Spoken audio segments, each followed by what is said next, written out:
What is going on, everybody? We are going to get this show started in just a moment. The text message is out. That's right. Did you get a text message? Well, maybe, but if you haven't, you need to do it. Sign up to the Canary Cry text message alert system by texting the word canary, just the word canary, no punctuation, to the number 877-740-3226. We send out a notification right before we go live, but let's be honest, the best part about the Canary Cry text message alert system, besides separating yourself from the reliance and the obsession and the addiction to the algorithms, the platforms that are monetizing your attention and your brain for their own personal gain, besides rebelling against the adversary and his cold, dark clutches on your soul and your brain through big tech and media, besides all of that, you can text us back at this number, and it's very fun. I read all of them. Sometimes I read them on the air. I can't text you back because it's very expensive for us, but I do read them. I do love them. I'll read some during the show, and just wanted to give a shout out to 614. Oh yeah, pay attention if you hear any area codes near you. This is a fun way to get together. 614 says the Lord's strong right hand was Yeshua. Satan is flippy. Keep exposing the darkness. Yes, thank you very much. 614. 360 says, praise God, taking a break from media/news and only doing Canary Cry. Let's go. Also been taking notes and questions the past couple of weeks for you, Basil. If I ever get the nerve to call in, do it. Call in on Thursdays. Canary Cry Clubhouse has been a very fun, very exciting time for everyone involved. 573 says, my Monday just got better. Y'all are live on YouTube, but not Rumble. Okay, we will double check the Rumble live. If anybody is over on Rumble and you are watching live, please say something in the chat. I do see somebody said something in the chat. Jay Shane over on the Rumble. We'll double check that Rumble. Who else? 260 says, Yahoo! Praying for you and all the producers. So grateful for their contributions. May the Lord bless the Canarium. Cat. Well, thank you very much, Cat. So do it right now, folks. Text the word canary to 877-740-3226 and send me a message. Do it right now. I want to hear from you. Okay, it's time to start the show, folks. Let's do it. The world is getting crazier. People are acting more and more insane. The end of the world is tomorrow. Tomorrow. There's only one thing to do when the world is falling apart. Listen to Basil and Gonz as they discuss this week's news and events through the lens of Bible prophecy. You are listening to Canary Cry News Talk. You're listening to Canary Cry News Talk. Today is April 14th, 2025. We are live to tape on episode 832. And today, End Times Fascism. Signing on from Off the Grid, Razzle Dazzle, I'm your best buddy Basil, and you are not crazy. And my name is Gonz, director of the Age of Deceit Films, your favorite Asian provocateur for Christ, live to tape from the metaverse. Metaverse. To bring you the best news, which is the gospel message of Jesus Christ, while reporting the egregious with a well-rounded, biblically grounded take on world events. And today's emergent phenomenon, it can simply be summarized as the wiles of the watchman. You know, we're misunderstood. We're often too early. We sound crazy, but really it's a biblical thing. Yes. Ezekiel 33 very famously outlines the duty of a watchman. And I'll read a little bit here from verse 4. Then if anyone hears the sound of the horn, but fails to heed the warning, and the sword comes and takes him away, his blood will be on his own head. Since he heard the sound of the horn, but failed to heed the warning, his blood will be on his own head. If he had heeded the warning, he would have saved his life. Saying the watchman sees something coming, they blow the horn. If you ignore the horn, you hear it and you ignore it, then it's on you. But if the watchman sees the sword coming and fails to blow the horn to warn the people, and the sword comes and takes away a life, then that one will be taken away in his iniquity. But I will hold the watchman accountable for his blood.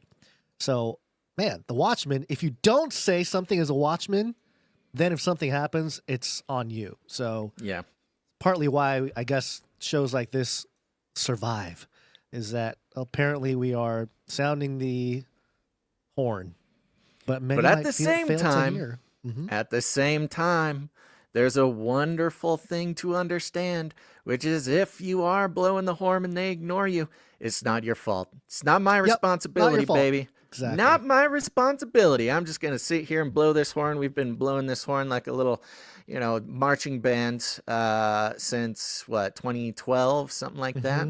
And boy, oh boy, folks, has it been the ride of a lifetime, not just for us, but also Canarians around the world, to look around, especially in these recent days, to see coming to fruition.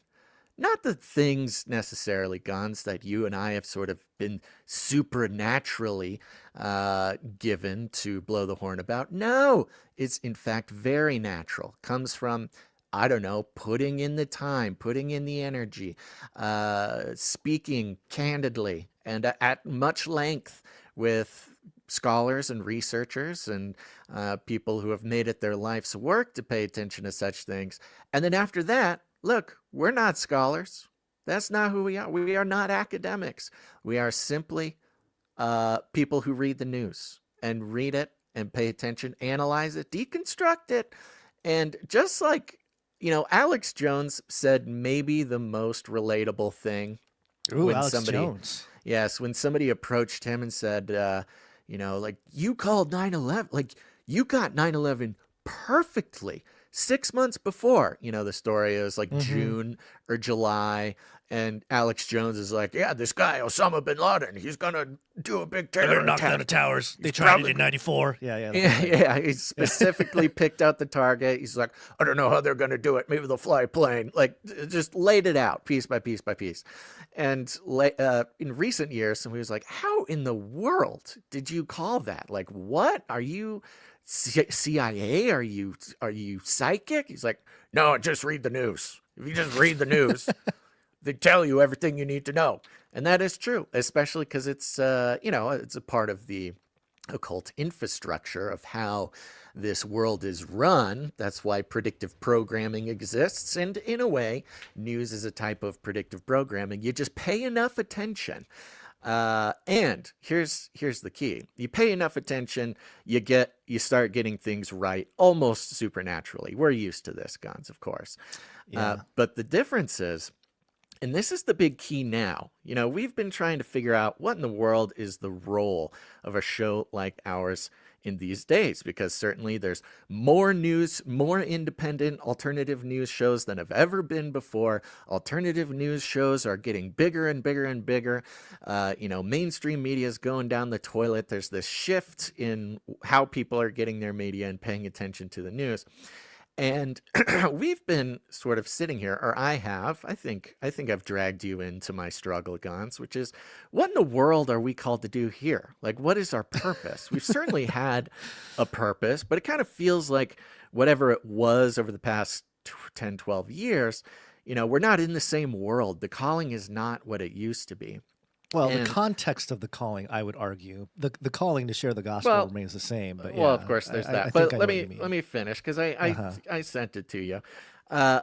There's a big calling, I believe, or maybe not calling, maybe just a method that needs to be focused on. And I think we have practiced doing this, and we practice it even more, which is curating the news, because it's bugging me all the time. I'm screaming about it all the time. Something happens, and it's part of my job. I listen to like 16 different podcasts throughout the week to try to stay up to date with the conversation. What are the theories? What are people talking about? Oftentimes now the job is to pick apart the alternative narrative, which is now the new mainstream.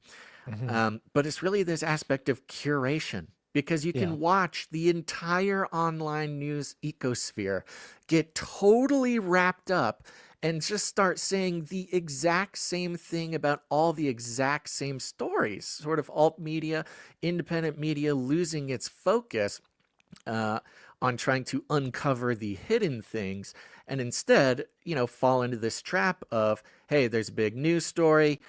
This gets the clicks, people want to know, and so every single one of them say the exact same thing about all the exact same stories. And that's fine. That's, of course, a struggle for us. We don't want to leave anything important behind, but there's this mission of curation. curation guns, and especially on weekends like this, which were particularly slow. I mean, by new current event standards, was not the most exciting weekend. However, people are sure finding things to make shows about. But I think what we have today, Gons, is an especially important curation event. And I think, we should all start thinking about our media intake like this, because at any moment, just like anything, with our phones, whatever dopamine hit, whatever need we want filled, whatever itch we want scratched, we can get it done in an instant without, barely without even thinking about it. I mean, to some degree, the algorithms do it for us. They predict what our brains want before we even know. But there is this special moment where curation is key to see past all the hullabaloo, to try to hear the still soft voice on the wind instead of the clanging gongs and the cymbals that are resounding in all the hallways of alternative and independent media. And I think today is going to be one of those shows where, thank God, we've been given the opportunity to not be forced because of funding from advertisers and our funding being based on views, and we have to get those views, have to get those clicks, have to bring in customers for the advertisers, or else we're going to fall apart. No, folks. I think this is one of those opportunities we get not only to see the fulfillment of something that God has been doing, or at least we have been discerning that has been happening thanks to all the beautiful work in biblical prophecy, current events, application of biblical principles to the news, and of course, deconstructing analyzers, standing on the shoulders of giants, Gons. That's always been us. But this is a good opportunity, I think, kind of like a checkpoint or a waypoint to see where the adversary has established a new base camp in the mainstream media. It's very interesting. Yeah. Now, there have been some things that have happened over the weekend that people, of course, are finding endless amounts of time to talk about. Things like Trump planning to increase the Pentagon budget to the first $1 trillion Pentagon budget. Trump trillions, baby. The Trump trillions. Yeah. Of course, he promised on cutting the government, cutting the bureaucracy, cutting the Pentagon budgets, keeping out of war, stopping the endless wars. And this is one of those times where the right, or even the independents, Trump supporters versus Trump, tolerators alike, are having to go, well, this is a little bit of a twist. President Donald Trump and Defense Secretary Pete Hegseth pledged a first ever $1 trillion defense budget proposal on Monday, a record sum for the military. So we're breaking records, Gons. Breaking records good. On You know this what this Monday. might be? I actually think that there's not any more money going into the military. They are just publicizing what had been going into black projects. I think that's this is nothing really different. It's just how they're cataloged, so to speak, in the books. Yeah, I think you're absolutely right. You're absolutely right. So no, I'm not going to freak out about it too much. Hopefully, you know what people might freak out about is your glazing of Alex Jones. If anybody remembers, a historian might be swinging a hammer at his phone or something, because it was Bill Cooper actually in June of 2001 who said that Osama bin Laden was going to be blamed for some kind of attack in a U.S. city, and then it was a month later Alex Jones said something similar, and of course Bill Cooper and Alex Jones did not agree on some things. They were. No. They had a run-in. There's like a famous phone call where Bill Cooper's calling him out as some kind of insider or CIA or something like that. And then, of course, Bill Cooper was passed away a few months after 9/11. But anyway, just kind of, the history of all this But you're right. It is your basic point of paying attention, and You pay what attention, comes of you it. need everything you know. And You we need will everything you know, yeah. now also, Guns, and it's okay. I do not blame you. There are, Mhm. it's hard being in your 40s, being a dad, and also What did being I on the forget now? internet.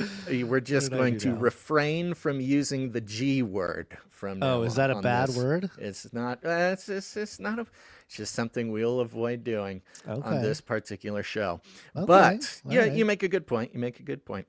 But Alex Jones has told that story recently. That's why I had it on the mind. Of All right. course. So speaking of increasing the Pentagon budget, we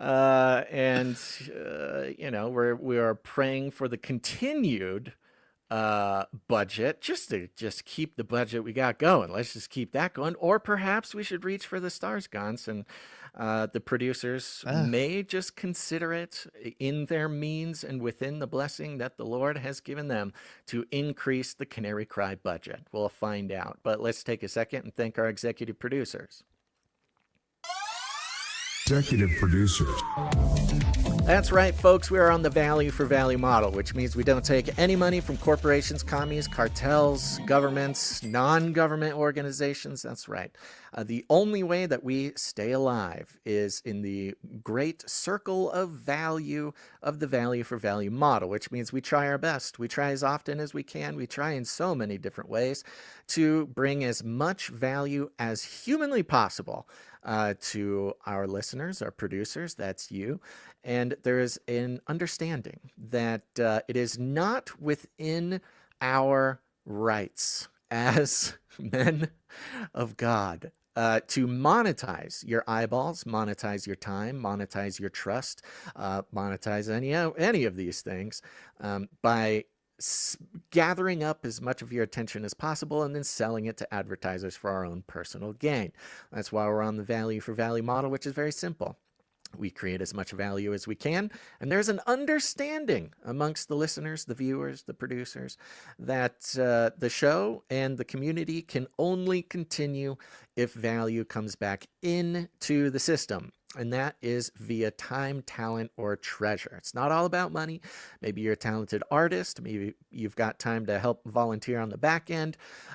Or if that's not your thing, you can always support the show financially, which is, of course, required in this day and age. And you put whatever value you want on it. It's yours to decide. And all you got to do is go to canarycry.support to sign up in whatever way you want to support the show. Where's the jingle? Come on. Where are you? There it is. There we go. But the executive producers, they're special. They're very good looking and they're very generous. These are the ones who produce the show for $100 or more for any individual episode. So we thank them here at the top before we jump into the news. Ready, Gons? Ready. Starting out with the one, the only Sir Alex Protocol V2, Baron of the Berean Protocol. Where'd you find this?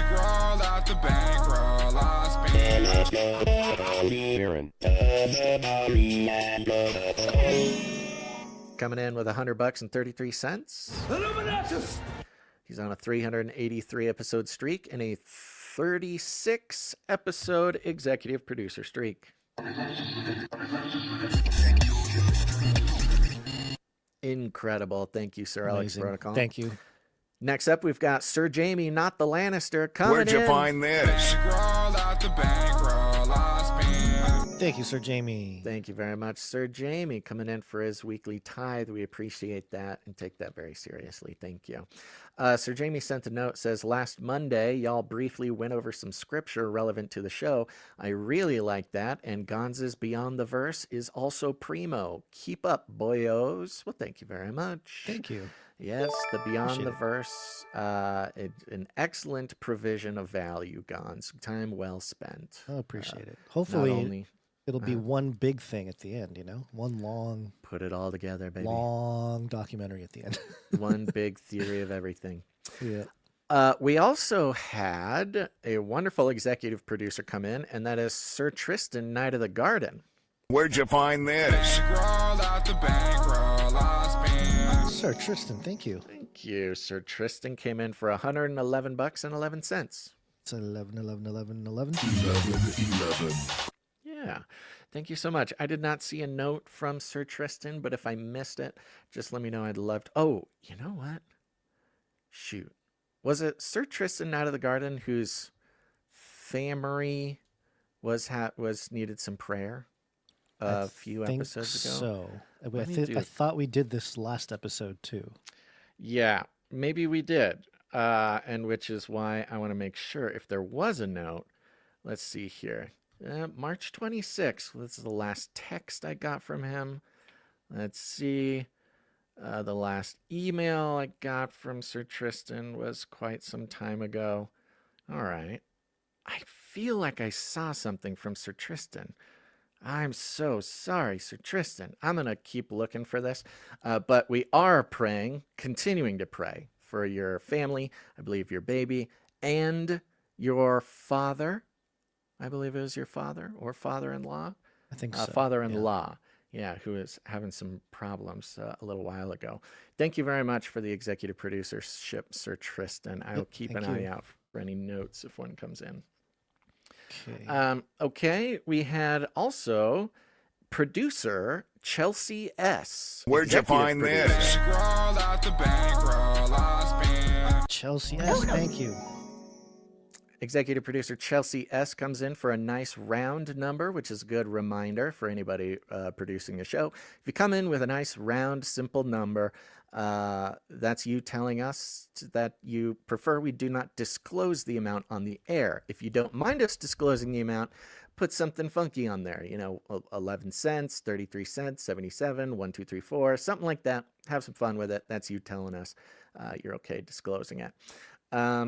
A note came in from executive producer Chelsea. Says, hey, Basil and Gons, just reaching out to maybe give some value back to you guys. I think this will likely impact Gons more, but the offer extends to both of you. I host an Airbnb in Atascadero, California. Be happy to host you guys if you ever have a reason to be in the area, or if Gons and his wife just need a little getaway. That's very special. Thank you very much, executive producer Chelsea S. Yeah, I appreciate that. Do they have cages for children that we can just put them in for I a few did. days? I looked at the Airbnb I think listing. there's a zoo there. Yes, there was some cages in the garage with a little pillow in there and a little bowl Excellent, for excellent. some Cheez-Its. Yeah. Good. It'll build character, Build That's right. little character. on the Just kids. like Gons's parents did for him. Exactly. Yes. Just pass down the traumas, of course, and then do math. Do math while you're in there.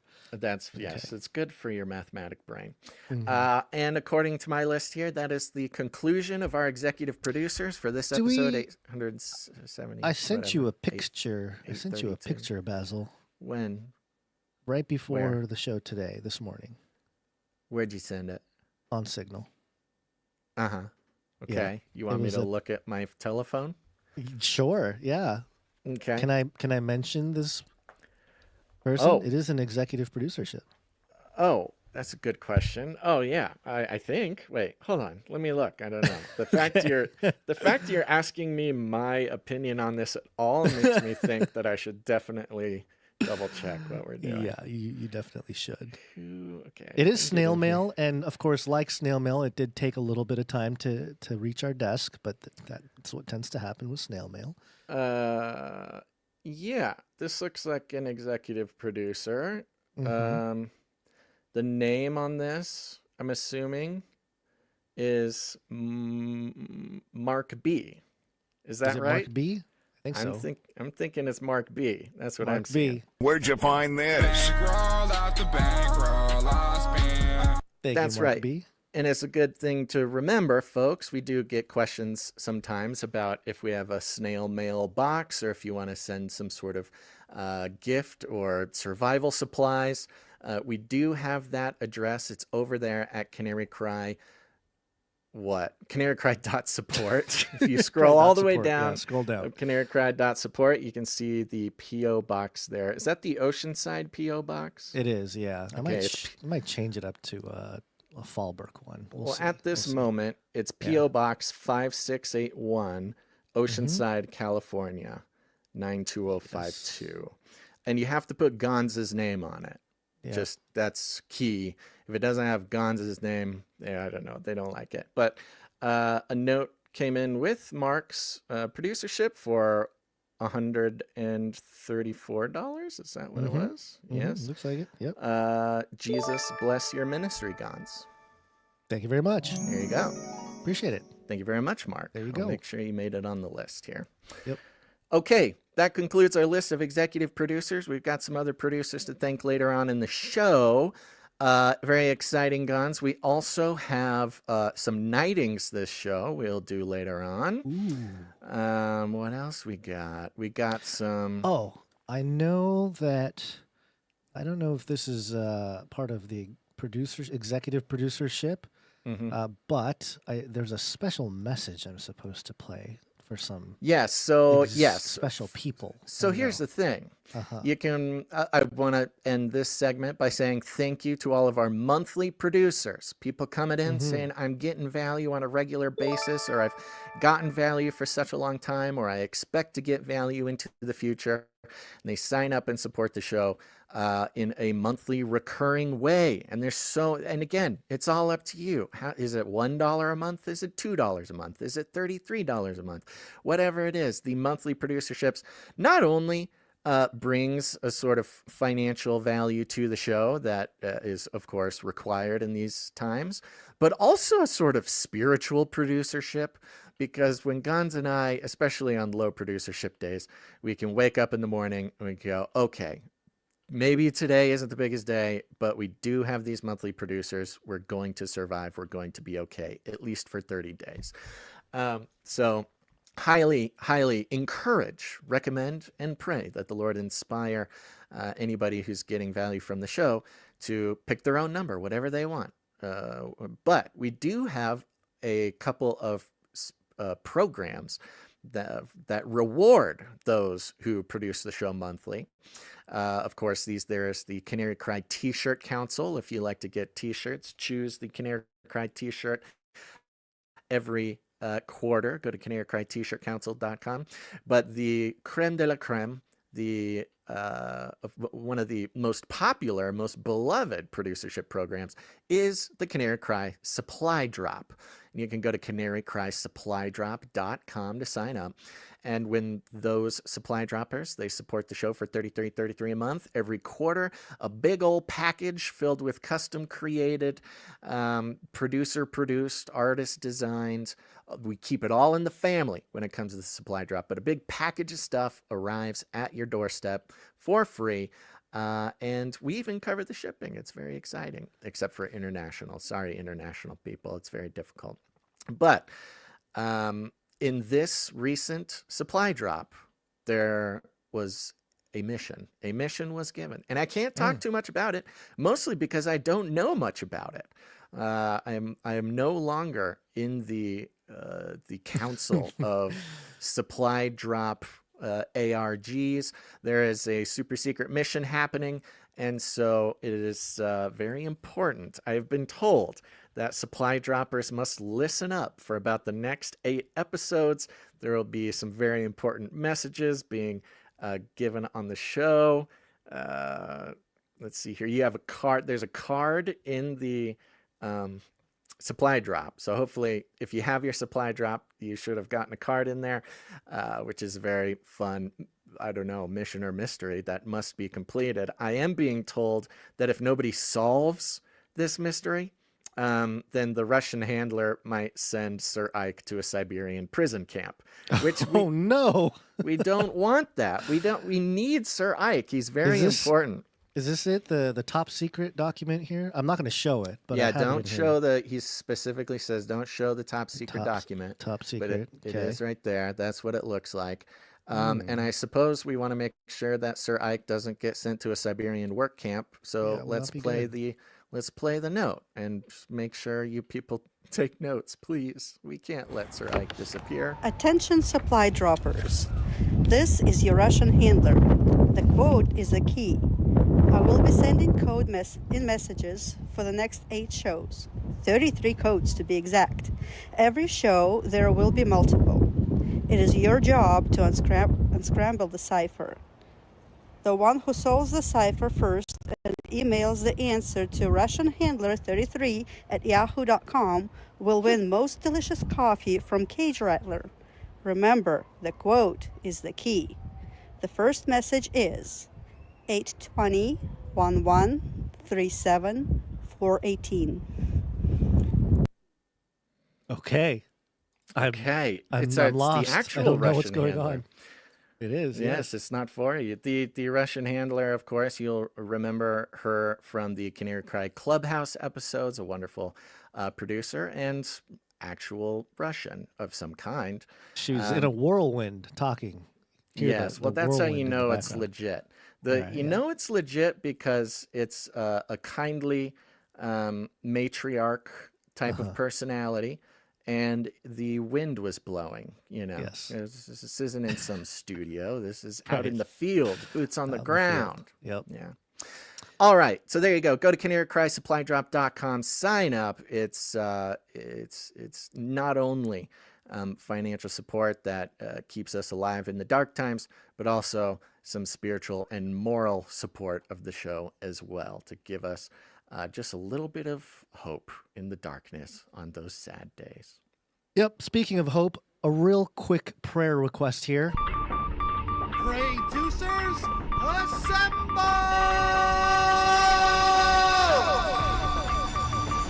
We have a note here from Elio. Hello. Hi Basil, hi Gons, it's Elio. Yeah, my mum recently had a scan and they found some nodule on her lung, and I'm just asking for the producers to pray for my mum, Ursula Hosier. Thanks a lot, guys. There you Thank go. you very much. Prayers for Elio. Elio's mum. We have such a range of international accents calling into the show today. You see? Come on, folks. This is what we're talking about. It's a worldwide movement. Yes, producers, that's another way to give value back to the show. It's very easy. It's free for everyone. And it perhaps is the most important way that you can support the show, and that's praying for the show. When you hear that producer jingle go out, that is the signal to stop and pray right now. Put it in your prayer journal. Remember it for later. We're praying for Elio's mom, who they found some nodules, I believe, in the lung. So we're praying for not only strength of purpose and strength of will, but also comfort on Elio, her mom, and the whole family, as well as real supernatural expression of God's love for that family. And pray that the doctors don't even understand what happened, that God alone can get the glory for that healing. So thank you very much, Amen. Elio. Yep. Thank you. And we'll be praying for your mom. Mm-hmm. Okay. Just real briefly, Basil, I am okay. My phone was going crazy a little bit earlier today. I had an emergency alert. Earthquake detected. Drop cover. Hold on. Oh, Protect no. yourself. USGS shake alert. Ah. Shake alert. That's Shake alert. interesting. I got a shake alert. Yeah. I United had States started to sing it. Geological Survey shake alert. That is quite the message. Emergency alert. He's showing it on the screen there for those who are listening. Earthquake detected! Exclamation mark. Drop, comma, cover, comma, hold on. Protect yourself. Jeez Louise. Yeah, isn't that a little ominous? Like, It's not very formal, you know. Like even no. the exclamation mark in there makes it feel like maybe like something the members of the Canary Cry text message alert program might get. Like maybe they had it an is similar. intern. Yeah, it is. It's yeah, you're right. It's the USGS version of the text alert. Yeah. I will say I felt it obviously. Californians are kind of used to earthquakes. How Midwesterners are used to tornadoes. Yeah. So when we talk about it, we talk about it very flippantly, But it sounded like the military base that's nearby here was doing another one of them explosion drills. But it was different because it kept getting louder and louder, and there was about a half second where I thought, "Oh, there's the nuke right there. The nuke's about to hit us," because it was the same boom, and then it just got louder and louder, and I can kind of almost feel it heading towards me and the house here, and then obviously it shook, and we were all fine. Everything was fine. All good. Kids are okay. All good. But yeah, there you go. We're all safe. All right. 5.2 earthquake in Julian. That's just It's a Monday. Another Monday in California, folks. We're all good. We're all good. So Is 5.2 a lot? it's a decent size if you're at the epicenter, but Yeah, we're a because I few know miles like away. So 7 is a big deal, right? seven's a big deal. That'll level some buildings and stuff. 5 will level buildings in different parts of the world that are not Bad very buildings. earthquake prepared. But California buildings. is that's why they got all that bureaucracy. Oh, that to protect regulation. us. All Gavin's been protecting all of us with his overly bureaucratic legislation to protect And of buildings. course, the earthquake is caused by climate change. I was thinking they're doing some drills in the mountains over there, and they unleashed some kind of portal, and they were letting in the Trump clone that's been in the future for the last 50 The years. giant But 30-foot tall one made Yeah, of gold. the tall one. Yes, the reason why Barron is so tall. Yeah, the whole Or thing, maybe so. it's literally they're doing drills. Like Elon's yeah. boring company was digging some deep underground military bases. Sure. And opened up the chamber of the Balrog or something. Accidentally. Something like that. Yeah, that was Gandalf getting released from the depths. Okay.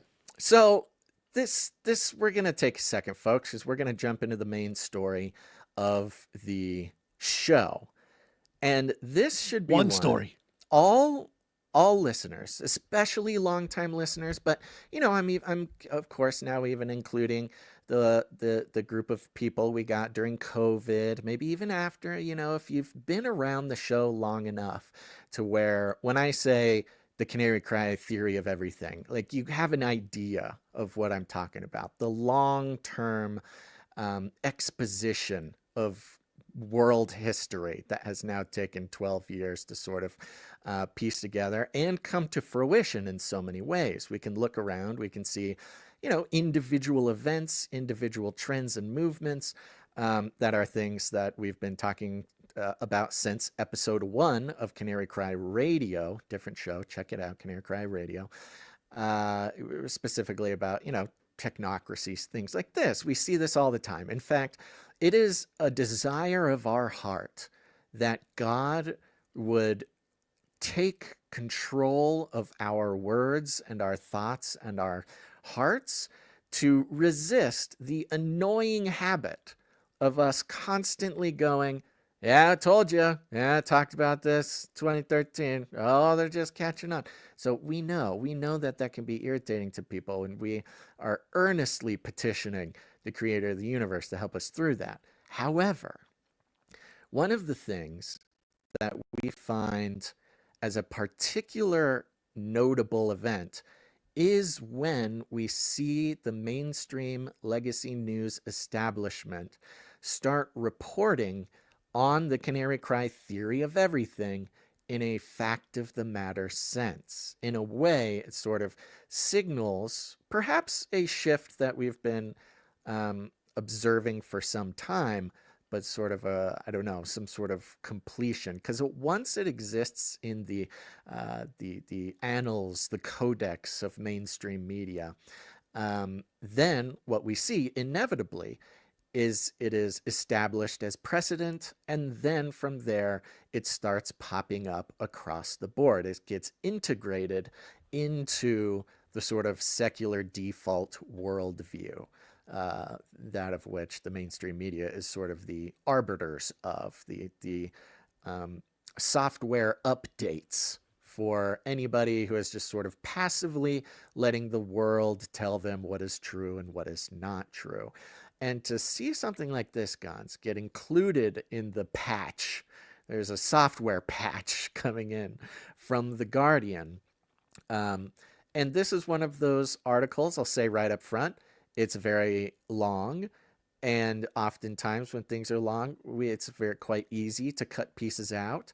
But this particular piece is so relevant and touches on such specific nerve points of the Canary Cry theory of everything. We sometimes jokingly, sometimes not jokingly, allude to the fact that either the simulation, if there indeed is one, is plugged in directly to this show, or that either an individual in the mainstream media or the mainstream media as a whole has taken to quietly listening and watching to this show, catching up on the archives as well. And this is one of those days. And there's a lot that is revealed within it. So don't think of this article as one big article. Think of it as maybe like, a full show's worth of articles, because we will certainly cover the subject, the subject paradigm, the subject scale, many different topics that would normally make up an entire episode are put into this one fine piece of journalism that we're going to enjoy. Was there anything you wanted to, warn people about? No warnings per se, but I was reminded, we were putting this episode together and going through this article and seeing how we can present it. I was reminded, and I'll mention it now, of a FBI document that we bring up often on the show. Haven't brought it up in a while, but it is titled Project Megiddo, an FBI strategic assessment of the potential domestic terrorism in the U.S. undertaken in anticipation of or response to the arrival of the new millennium. This was written back in, I think it was published in like 1998 or 99. But the whole thing is based on apocalyptic cults and these white supremacists and, these people that believe in the end times. They're gonna mix with politics. These people that believe that the New World Order is real, this New World Order conspiracy. In fact, they use that phraseology there. The New World Order conspiracy theory and the year 2000 computer bug. The combination of the two, the politicizing of this religious group, will cause chaos and destruction. And they have these, tips for law enforcement officials and things of that nature from 20-something plus years, almost 30 years ago now, almost. Right. And so there's nothing new about this, but in terms of a touchstone, more like maybe a commentary on how far we've come, really, I guess we haven't come that far. It's more of playing out the agenda, and now mainstream media recognizing the agenda and, making it seem like they're figuring things out, although, again, it's been kind of laid out for a while. Back to my point about Alex Jones or Bill Cooper, or whoever's going to take the credit for that, is if all you got to do is pay attention. You just pay attention, do the right things. You curate what you're letting into your ears and your eyes. Don't get distracted by, some of the more superfluous culture war stuff or the busy work, the mainstream news, current event busy work that they like to present. And you just pay attention for long enough and nothing will surprise you. Right. So yes, we've talked about Project Megiddo, of course, a reference to Armageddon, the battle of in the Valley of Megiddo.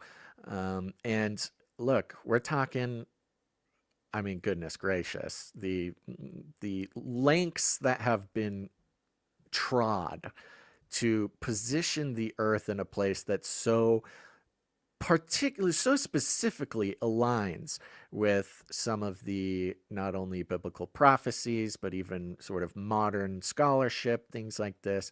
The question, of course, has been asked. I think we referenced the question even last episode.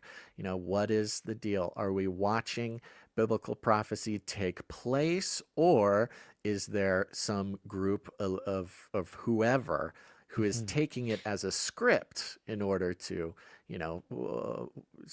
baby step the world into some sort of thing? And is that the self-fulfilling prophecy? Exactly. It's the thing where we're not trying to, but we are, but then we end up doing it anyway. So this covers a whole host of topics, since it is only one article today. So if you don't mind, Basil, I'm going to play the jingles that represent this entire endeavor here. Speaking of the beast system, beast system. In fifth generation warfare, part of what I call it a war of narratives, where there's distraction, there's deception, truth, media, propaganda.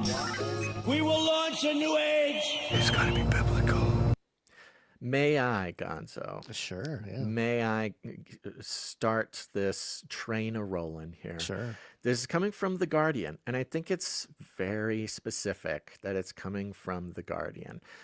Originally a UK outlet. Of course, they are very active in the US market, and are, I think, especially as of recently, a particularly powerful bastion of the mainstream legacy narrative, because when you think of where we're at with the mainstream media, CNN is falling apart. They get less ratings than an average podcast gets.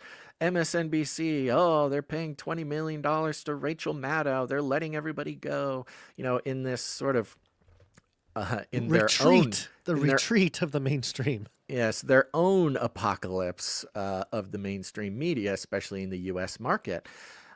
The Guardian, because of its positioning as a UK outlet, yet it still maintains the legacy connections, the insider access to the sort of elite US royalty.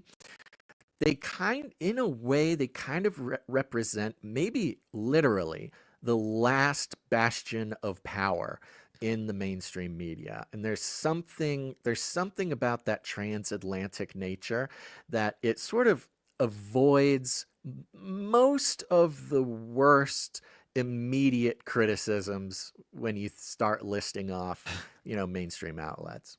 I'm sorry, I'm laughing because I found a little bio of The Guardian. It's just looking into who owns it and stuff like that. There's actually a trust that owns most of it. Founded in 1936, Scott Trust. Oh, I guess it's a guy named Trust. Scott Trust, who restructured in 2008 as Guardian Media Group. And it says that the primary objective is to safeguard the journalistic freedom and liberal values of The Guardian, free from commercial or political interference. Right. Yeah. That's got to be a joke, right? They're free from commercial or political interference. I mean, yes. Okay. Course. All right. Well, you be the judge. You be the judge if there's any of that going on in this article. But there's also a very kind of humorous contention here as well, because as we know, and as many individuals in the UK who are being arrested for social media posts or for praying in their own house or whatever. Yeah. The UK does not have what Americans would understand as a First Amendment. It doesn't mean they're going to arrest every single person who says something the government doesn't like. But the point is that turnkey totalitarianism, if the government doesn't like something you're saying, you're going to jail. And there's people going to jail for years right now. This First Amendment idea. And of course, the First Amendment is very closely tied with the legacy media in the U.S. because, of course, you got to have a free press. They need to be able to say anything, even if it's not true. And yet, those same political alignments want to take away the same free speech from what Elon Musk might call the new media, being individuals with the freedom to say whatever they want on the internet. So The Guardian, being a UK outlet, might literally be the only place where free speech would be allowed to be exercised, and only because they are aligned with the elite class. Yeah. All right. This headline is The Rise of End Times Fascism. And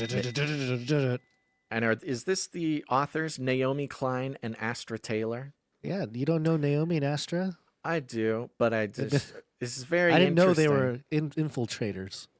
Well, it's very interesting because this is only kind of a visual gag for those who are looking, but for those who are listening, The Rise of End Times Fascism, sitting here in headline form up at the top, and in the same font, the same size, as if it's just part of the presentation, in red letters, is Naomi Klein and Astra Taylor. Yeah, Usually the bylines are like "by" and there's a little link to their bio. Their names are like part of the headline. This is their red letter Bible right here. Here's the sub headline here. The governing ideology of the far right has become a monstrous, supremacist survivalism. Our task is to build a movement strong enough to stop them. We'll talk about that movement later. Okay, so they're not shy that this piece is meant to stoke some kind of counter-revolution. Yes, of That's course. That's their ultimate goal of the spell of this article, is to provoke a counter-revolution to the supremacist survivalism that is That's exactly right. taking over the world. Okay, got it. All right. Here we go. All right. This is where like some really ominous music might start playing. Maybe some like a sound of like a goblin far inside of a cave echoing out. Oh, that's good. Yeah. The movement for corporate city-states. I almost feel like we should have given handouts before this, Gons. Like a little worksheet, because people need to follow. those who are notes. like really on top of it, you'll hear these words. They'll be talking about corporate city-states, the network state. It's got it all, folks. It's got everything. Everything we've ever talked about is all in one article. The weird. movement for corporate city-states cannot believe it's good luck. For years, it has been pushing the extreme notion that wealthy, tax-averse people should up and start their own high-tech fiefdoms. Whether new countries on artificial islands in international waters, seasteading, or pro-business freedom cities, such as Prospera, a glorified gated community combined with a Wild West med spa on a Honduran island. That actually sounds kind of cool. Yeah. Yet, despite backing from the heavy hitter venture capitalist Peter Thiel and Mark Andreessen, their extreme libertarian dreams kept bogging down. It turns out most self-respecting rich people don't actually want to live on floating oil rigs, even if it means lower taxes. And while Prospera might be nice for a holiday and some body upgrades, its extra national status is currently being challenged in court. Now, all of a sudden, this once fringe network, there's that word, fringe network of corporate secessionists finds itself knocking on open doors at the dead center of global power. Ooh. The first sign that fortunes were shifting came in 2023. 2023, you think it was really that late, huh? Maybe that's just when you started if it's paying on the attention. if it's on the Trump timeline for this presidential, election, then They sure. need to broaden out and look at history. When a campaigning Donald Trump, seemingly out of nowhere, promised to hold a contest that would lead to the creation of 10 freedom cities on federal lands. The trial balloon barely registered at the time, unless you listen to Canary Cry News Talk, lost in the daily deluge of outrageous claims. That's where the curation comes in. Yep. Since the new administration took office, however, would-be country starters have been on a lobbying blitz, determined to turn Trump's pledge into reality. Now, at this point in the summary, or in the beginning of the article, you might think, okay, so this is all about corporate states, network states, rich people making their own countries. Okay, let's keep reading. Quote, the energy in D.C. is absolutely electric, end quote. Trey Goff, the chief of staff of Prospera, recently enthused after a trip to Capitol Hill. Legislation paving the way for a bevy of corporate city-states should be complete by the end of the year, he claims. Inspired by the political philosopher Albert Hirschman, figures including Goff, Thiel, and investor and writer Balaji Srinivasan. Remember him? Remember that name? Srinivasan. Yeah. He's the guy. He's the guy who wrote the book, The Network State, that we've talked about. Literally the guy who wrote The Network State. Yeah. Have been championing what they call, quote, exit. The principle that those with means have the right to walk away from the obligations of citizenship, especially taxes and burdensome regulation, retooling and rebranding the old ambitions and privileges of empires, the dream of splintering governments and carving up the world into hyper-capitalist democracy-free havens under the sole control of the supremely wealthy, protected by private mercenaries, serviced by AI robots, and financed by cryptocurrencies. All the dream guns. I know they're outlining the dream. By the way, don't the liberal legacy elite already have this?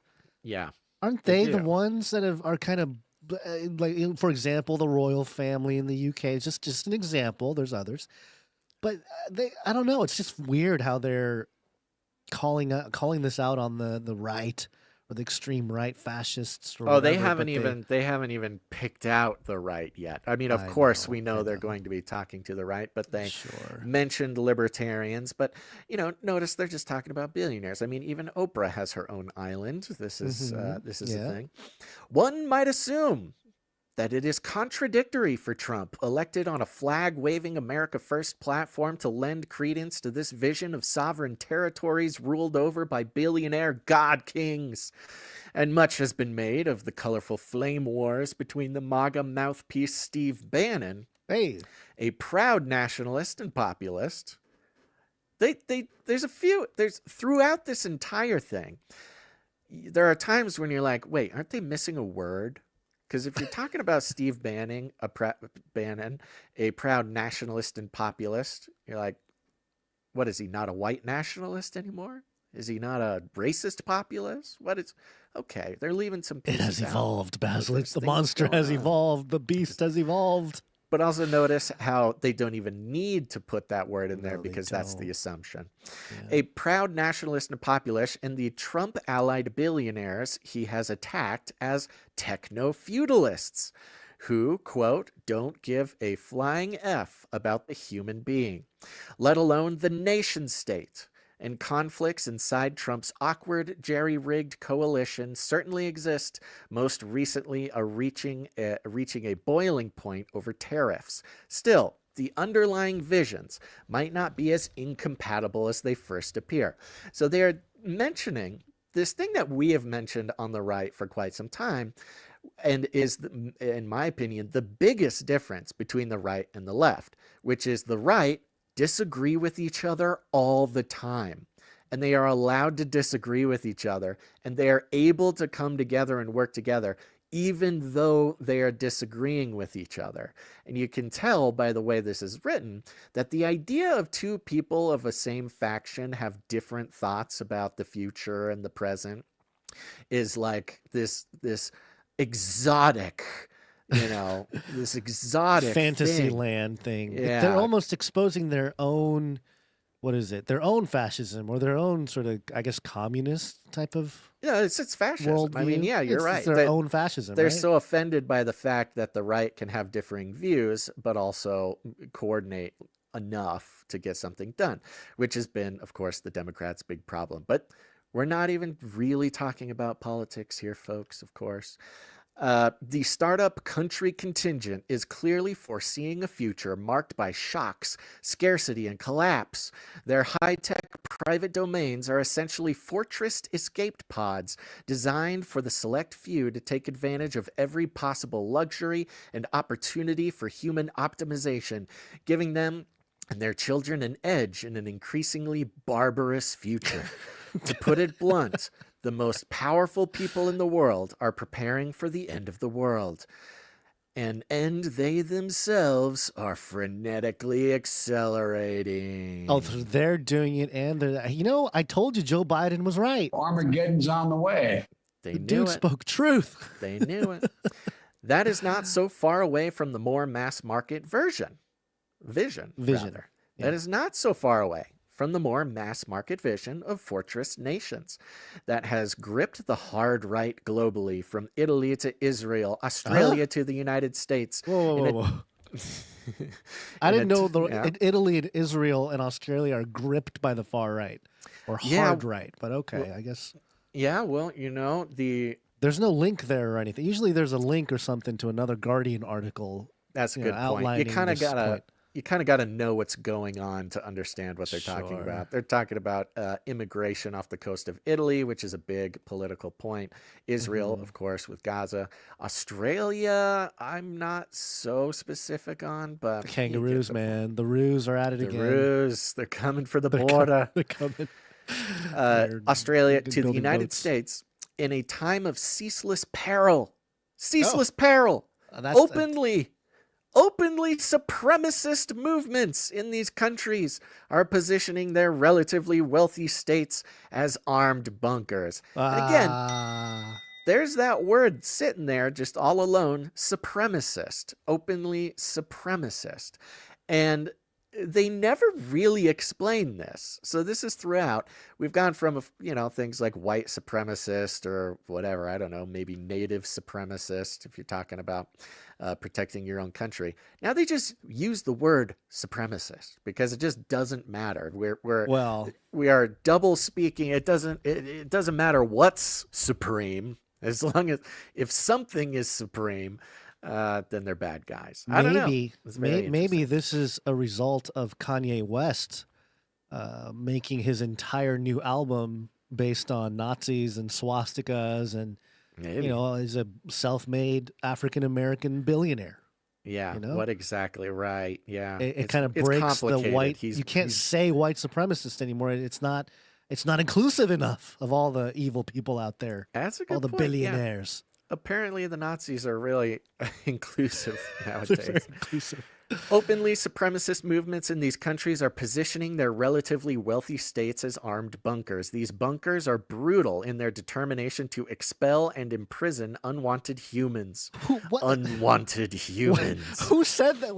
What are they reading where they're like, they're building bunkers, and not only that, they want to expel and imprison unwanted humans. Unwanted humans. I mean, it's not even undocumented workers anymore. It's just unwanted humans. Here's a parenthetical. Even if that requires indefinite confinement in extranational penal colonies from Manus Island to Guantanamo Bay.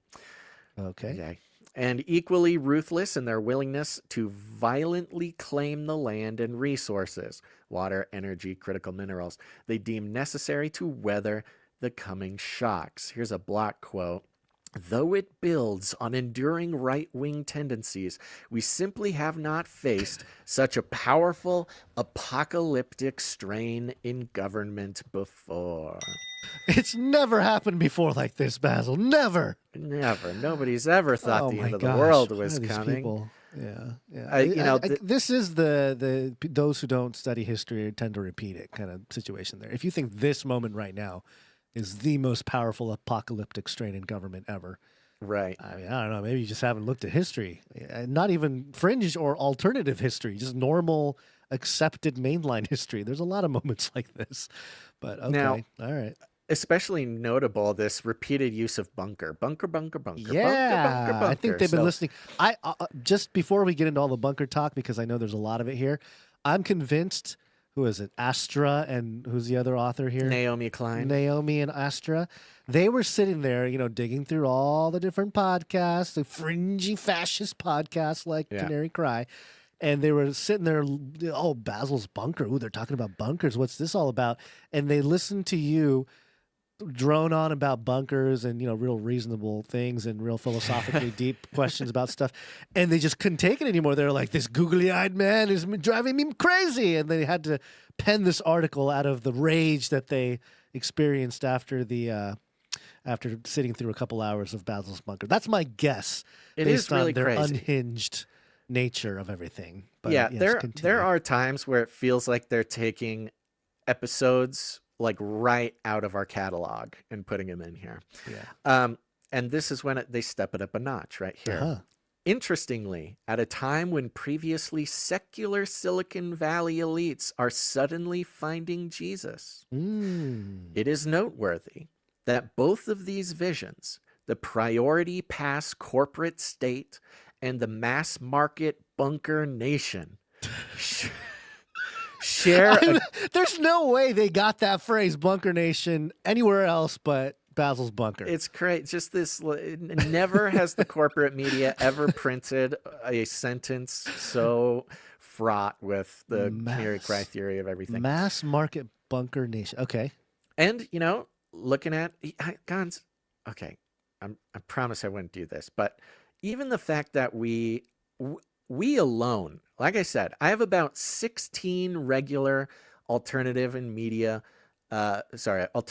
independent media news shows that I listen to throughout the week. It's a job. I should get paid for the actual hours. And nobody, especially in the major, big time mainstream alternative news media, covered the Christianizing of Silicon Valley. As far as I can tell, and I'm not saying nobody has, I'm saying in my attempt to have a broad picture of the alternative conversation, nobody talked about Silicon Valley becoming Christian, at least in the attention that we did. And so, interestingly, at a time when previous secular Silicon Valley elites are suddenly finding Jesus, no surprise, it is noteworthy that both of these visions, the priority pass corporate state, hello, and the mass market bunker nation, hello, share a great deal in common with the Christian fundamentalist interpretation of the biblical rapture, when the faithful will supposedly be lifted up to a golden city in heaven, while the damned are left to endure an apocalyptic final battle down here on earth. So the Guardian apparently is pre-trib rapture. They're attacking pre-trib. That's the only one they know about because of the Nick Cage movie. It's whatever's popular. It is. It's almost a straw man. They have to build a little bit of a. I mean, I don't know if they know it's a straw man. Oh, certainly, it's a whole thing. Yeah, it's certainly a pre-trib rapture is a very popular rapture position, but I don't know. I've read the Bible, Basil. I know you have. A lot of people dying in the end times. A lot of people getting killed for their faith, rather than just getting whisked up into a golden city in heaven, which. If you read it carefully, the city comes down to earth. By the way, it doesn't sit there in the sky. But anyway, and just so we're clear, kinds of problems.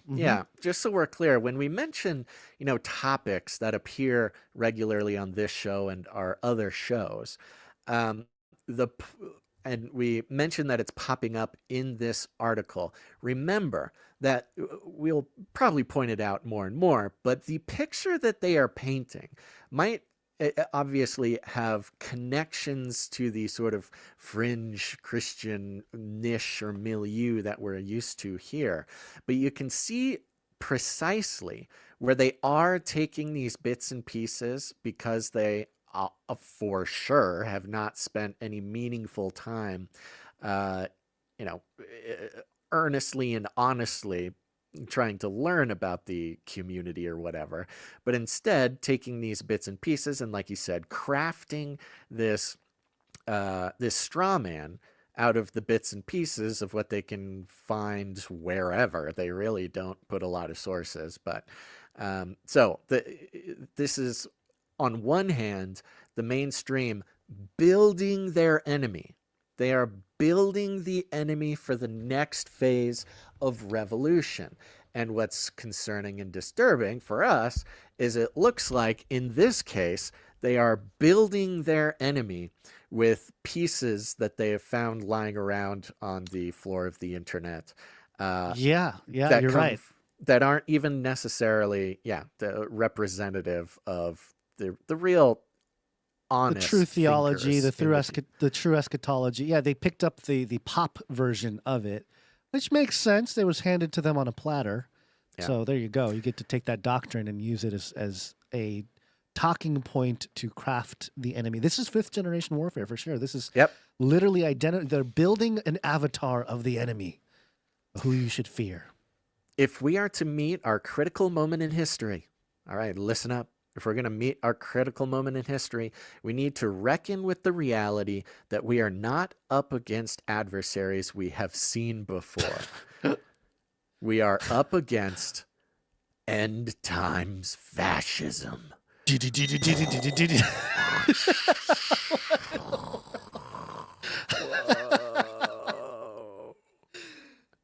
I told you. Armageddon's on the way. Oh my It's really incredible. Now, That's amazing. sort of mercifully, Gons, I don't know about you. You can tell me what you think. Mercifully, I think we could skip down a couple paragraphs. Sure. Because they spend a few paragraphs here just kind of building, just kind of, I don't know. I mean, what do you think? I think it's fine. We can skip they talk about AI. They talk about some different things here. There is they kind of provide a bunch of cultural references.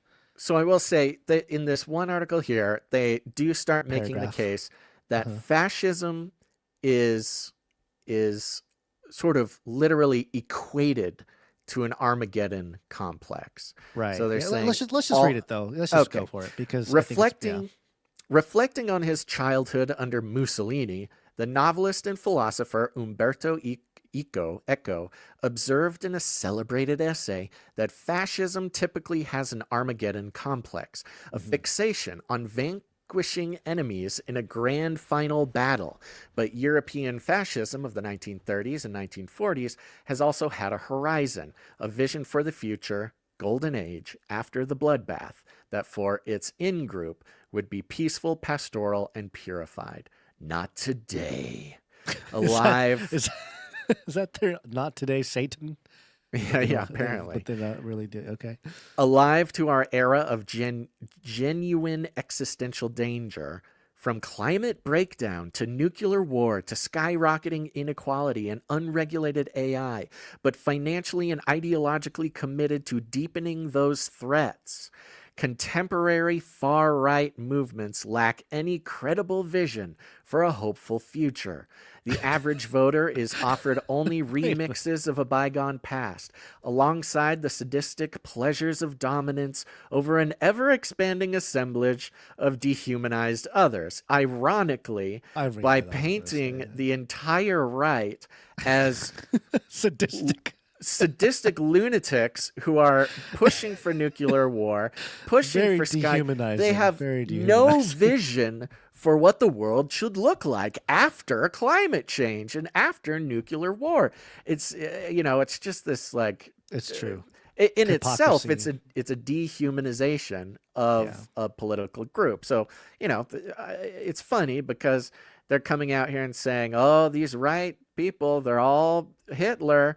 And then literally writing with the eloquence, intensity, and nonsense of like a Hitler speech. I know, that's what I'm saying. Blaming everybody on the right for climate breakdown, for nuclear war, for skyrocketing inequality and unregulated AI. Like, it is literally a Hitler-esque type of presentation of, the other, the dehumanized other.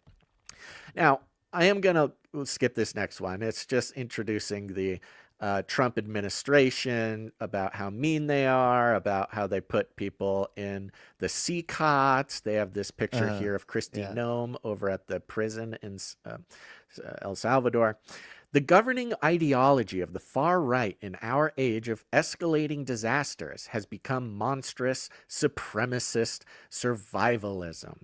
So now, just remember, they just got done blaming the right for climate breakdown, nuclear war, inequality, unregulated AI. That those are things that the right is pushing for because they want to destroy the world. Okay? Not dehumanizing destroy and the psycho world at and all. Save themselves is what they're yes, painting and it as, but survivalism is the end, where they want to survive it. The governing ideology of the far right in our age of escalating disasters has become monstrous supremacist survivalism. So wanting to survive is bad. It is terrifying in its wickedness, yes, but it also opens up powerful possibilities for resistance. La Resistance, let's do it. The Guardian leading the charge. Tip of the blade of the resistance. To bet against the future on this scale. Okay, so now they're betting against the future on this scale. To bank on your bunker is to betray on the most basic level our duties to one another, to the children we love, and to every other life form with whom we share a planetary home. Basil, you're banking on your bunker. You're not only a bad human being, you don't like children. You don't like life forms. Even worse, continue reading. Every other life form with whom we share a planetary home. This is a belief system that is genocidal at its core and treasonous to the wonder and beauty of this world. Oh, okay. This is just reading straight up like a Hitler speech. It's a Hitler speech. These ladies are, I'm assuming ladies, had too much coffee or something. It's too broad. They go from pretty specific accusations to this grandiose. We are convinced. What are we talking about here? That the more people understand the extent to which the right has succumbed to the Armageddon complex, the story they will be willing to fight back, realizing that absolutely everything is the more they will be willing to fight back. So they say right here, we need to convince everybody that the right are fascists and have an Armageddon complex and are pushing to destroy the world even more, so that you will be more likely and willing to fight back, realizing that absolutely everything is now on the line. Now, remember, fight back.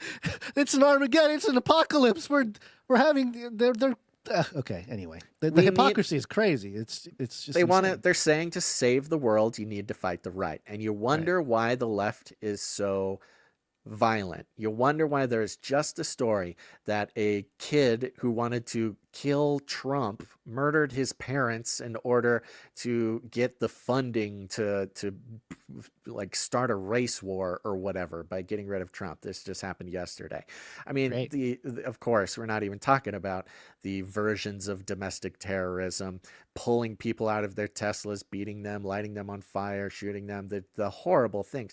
Now, remember, as we go here, they take a lot of things for granted.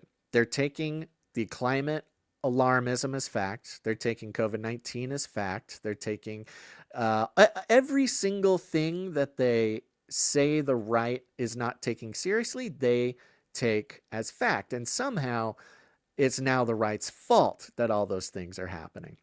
Our opponents know full well that we are entering an age of emergency. Okay? Again, coming from the side who can't that's what they're stop claiming talking about emergency. Yeah. But have responded by embracing lethal yet self-serving delusions, having bought into various apartheid fantasies of bunker safety. They are choosing to let the earth burn. Our task is to build a wide and deep movement, as spiritual as it is political. Oh, interesting. And combining so spiritual and political. They want to create a religious movement. That is what they're doing. They say we have to create a religious movement, and by their own words, they are, tossing aside the separation of church and state, because this is what they need to fight back against the right. Strong enough to stop these unhinged traitors, a movement rooted in steadfast commitment to one another across many differences and divides, except for all the ones that we have with the right. We don't want to commit to them, and we don't want to look across our differences with them and to this miraculous singular planet. It really, it's, the plank in your eye, your own eye, parable that Jesus talks about. This truly is that thing, because these folks are saying we must stop these end times fascists because they're planning to cut people off, and they're looking out for their own, and they're going to destroy everything, and when they're the people accusing them, with these authors or people that are on the side of the Guardian here, are saying that we need to stop, we need to separate from these fascist people that are trying to separate people, and look out for ourselves against the people over there who are looking out for themselves. And honestly, it's quite dangerous. This whole thing is quite dangerous. They're giving this impression that there is, the words they use cannot be any more intense. It's very intense. They're It's very the most articulate. intense. It's It's super the intense. most intense. It They're gets talking worse. about apartheid fantasies, and they're talking about Armageddon and how we have to fight back. And yes, Do you we think- love each other. We're going to heal the world with love, except for we want to kill all the. Well, I was going to those on say, the do you, right. do you think if you offered these authors, the people who are thinking this way, hey, how about an apartheid island for all the end times fascists? They can all it's move there. Literally what they want. And This is, you know, I don't know if the authors necessarily feel this way. Now, you don't become a celebrated journalist in the mainstream without already being this way. You know, it's not Right, that they yeah. tell them what to write. It's that you don't become one unless you are this way. It's a very simple Sure. filtering mechanism. This is radicalization. This is Yeah. radicalizing language. They are actively radicalizing people at this idea that the right literally wants to end the world, and anybody who wants to survive the end of the world is some sort of horrible person. Now it says it gets here, worse. They cast a wide net here, though. They do make it much more It keeps going. inclusive. Yeah. not so long ago, it was primarily religious fundamentalists who greeted signs of apocalypse with gleeful excitement about the long-awaited rapture. Trump has handed critical posts to people who subscribe to that fiery orthodoxy, including several Christian Zionists who see Israel's use of annihilatory violence to expand its territorial footprint not as illegal atrocities, but as felicitous evidence that the Holy Land is getting closer to the condition under which the Messiah will return, and the faithful will get their celestial kingdom. So this is the pure accelerationist thing. Now, they never mention that, like, hey, some people don't, that the right has many people who think many things. But it's not about that. This is about radicalizing the left. So remember, you're reading this in order to become radicalized by the left. Mike Huckabee, Trump's newly formed ambassador to Israel, has strong ties to Christian Zionism, as does Pete Hegseth, his Secretary of Defense. Noam and Russell Vought, Noam and Russell Vought, the Project 2025 architect, there we go, who now leads the Office of Budget and Management, are both staunch advocates for Christian nationalism. Even Thiel, who is gay and notorious for his party lifestyle, has been heard musing about the arrival of the Antichrist of late. Spoiler. Now, this one's wild. This comes up later on. But we've played the clip about Peter Thiel mentioning the Antichrist. They put in parenthetical here, spoiler, he thinks it's Greta Thunberg. More on that soon.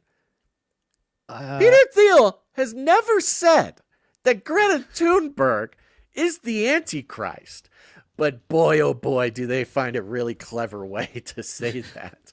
But you don't need to be a biblical literalist or even religious to be an end times fascist. Oh, okay. Hold on. So you don't have See? to be a biblical literalist,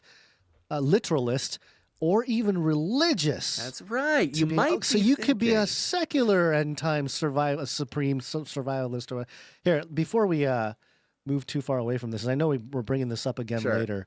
I do want to see if there's anything in here that may have. Oh, maybe it doesn't work.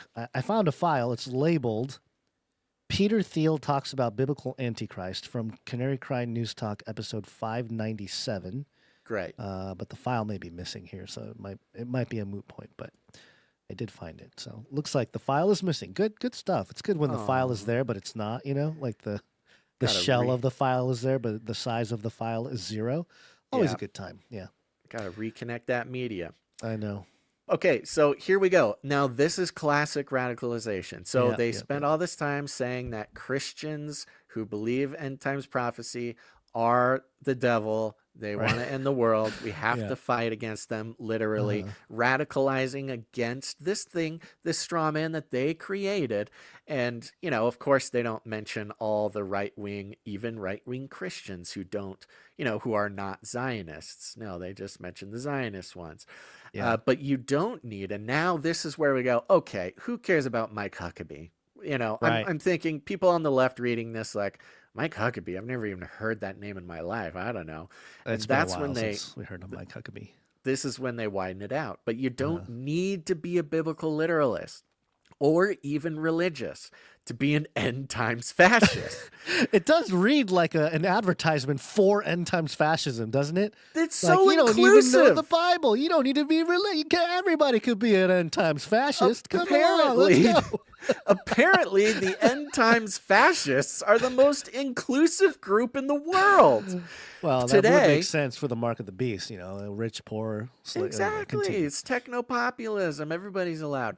Today, plenty of powerful secular people have embraced a vision of the future that follows a nearly identical script, one in which the world as we know it collapses under its weight and a chosen few survive and thrive in various kinds of arcs, bunkers, and gated freedom cities.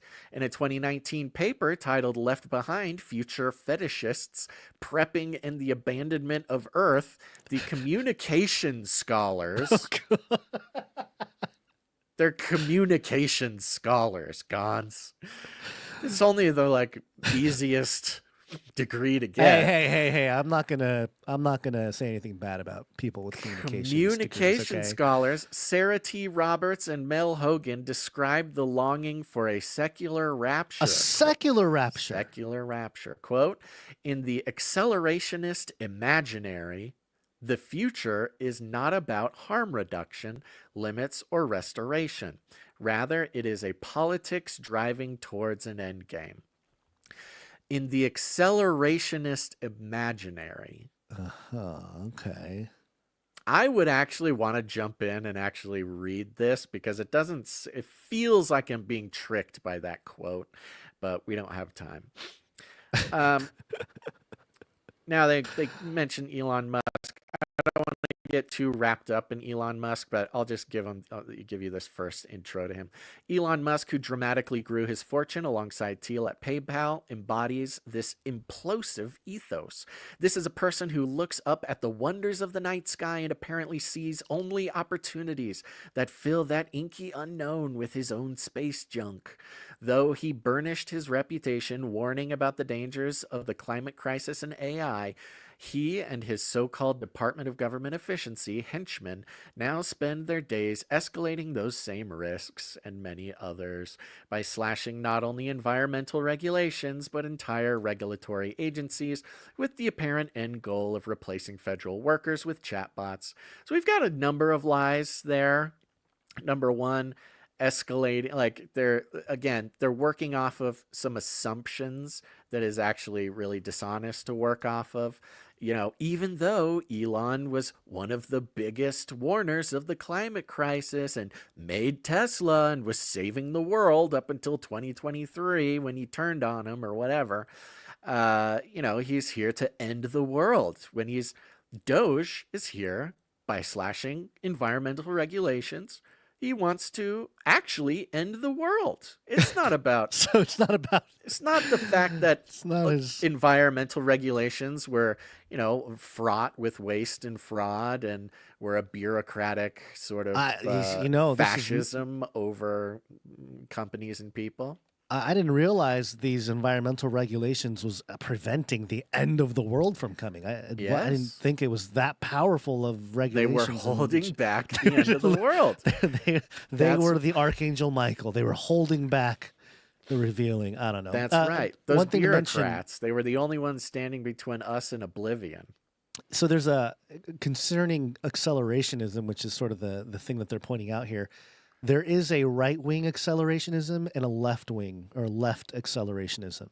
Yeah. So there's both, you know, but of course, you know, they're not going to dig deep into that because they're just going to point out the one side there. But yeah. And they also lie here about saying he wants to replace federal workers with chatbots. Did he actually say that? No, there's nothing. That's nothing. What they're doing is they're taking large language models, AI, and they're calling them chatbots, which is a purposeful deception. I mean, not one that I can't see the logic of, but certainly a purposeful deception.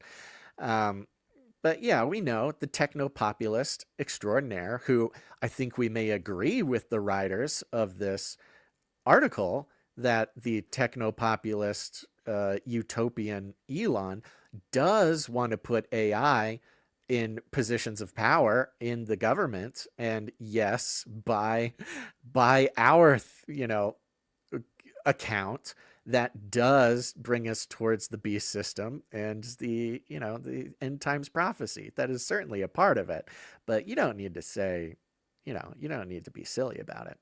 You're just being an end times fascist, Basil, by saying anything. And that is probably the goal too, by the way. You can make any sense in the world from now on out and just, very logically provide explanations for maybe some weird stuff we're going to see. And they'll just say, "Oh, you're just being an end times fascist." Oh yes, for a certain anyone, group. anyone who supports Doge, anyone who supports getting rid of fraud, waste, and abuse. And I'm not saying everything Doge does is perfect. Elon doesn't even say everything Doge does is perfect. He's said it for years, and he'll say it again. And he said it recently in that Doge might cut something important, and if they do, they'll put it back. Like, that's just how he works. He said this dozens of times. Yeah. But anyways, who needs a functioning nation state when outer space? Did we have a functioning nation state? Is that what we had? Functioning for who exactly? Functioning for the elite. For the the people Guardian, at the top. The Naomi Guardian. Klein, the mouthpiece of the elite, saying that the nation state was working just fine. Oh my gosh! Who needs a functioning nation state when outer space, now reportedly Musk's singular obsession, beckons? Now reportedly, Now. not when he started SpaceX like 20 years ago. Anyway. I'm not trying to defend Musk here. It's just crazy. Mars has become a secular ark, which he claims is key to the survival of human civilization, perhaps via uploaded consciousness to an artificial general intelligence. There you go. See right there, 2045, the year that the technocrats said that they could upload their consciousness. It's all Elon's fault. Kim Stanley Robinson, the author of the sci-fi Mars trilogy that appears to have partially inspired Musk, is blunt about the dangers of the billionaire fantasies about colonizing Mars. It is, he says, quote, "just a moral hazard that creates the illusion we can wreck Earth and still be okay. It's totally not true." Thank you, science fiction writer, for that comment. One last, let's skip the rest of the Musk thing. Well, one sentence here. Much like religious end-timers who long to escape the corporeal realm. Isn't that interesting? The way that they are characterizing those who have a belief in end times prophecy are just longing to escape the corporeal realm. Musk's drive for humanity to become multiplanetary is made possible by his inability to appreciate the multi-species splendor of our only home. Musk this goes back to appreciate multi-species. Yeah, no, this is the speciesist comment. Remember, they call them a species. I think you should read the rest of this paragraph. Okay. By the way. Evidently uninterested in the vast bounty that surrounds him, or in ensuring Earth can continue buzzing with diversity, he instead deploys his vast fortune to bring about a future that would see a handful of people and robots eke out survival on two barren orbs, a radically depleted Earth and a terraformed Mars. What? Indeed, in a strange twist on the Old Testament tale, Musk and his fellow tech billionaires, having arrogated godlike powers to themselves, aren't content to just build the arks. They appear to be doing their best to cause the flood. Wow.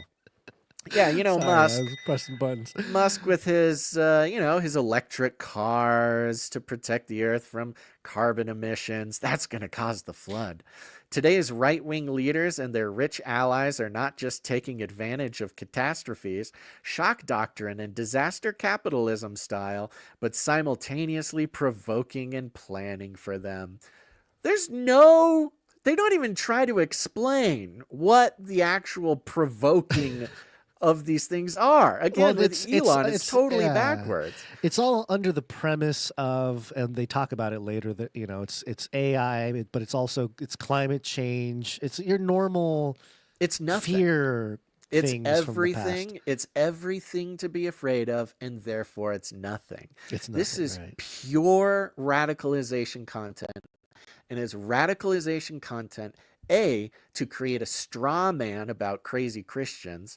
And B, to create a straw man within a straw man that suddenly billionaires are like so clicked in with end times prophecy that even though they're outwardly doing everything that the liberals told them to do to save the earth, again, Tesla, et cetera, that they're actually this, I don't know, perhaps some sort of secret cabal of powerful people who are, even though they put on a good face, are actually trying to end the world.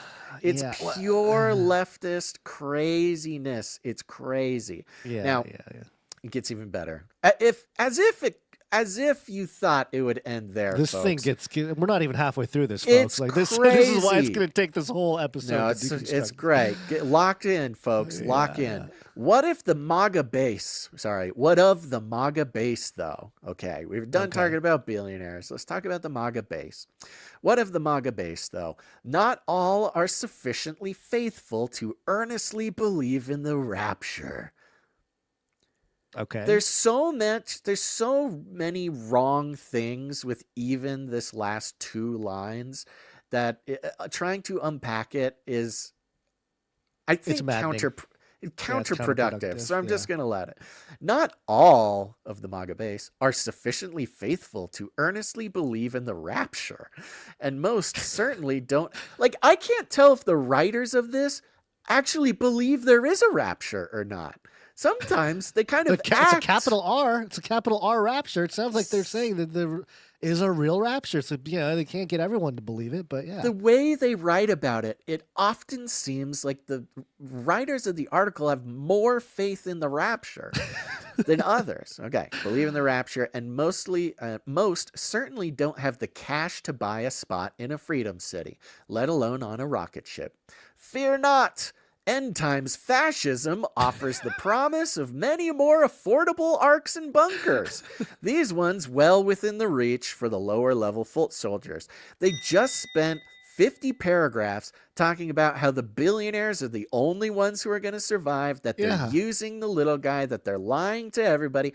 But now they're like, oh yeah, actually, no problem. We got cheap bunkers and arcs for you.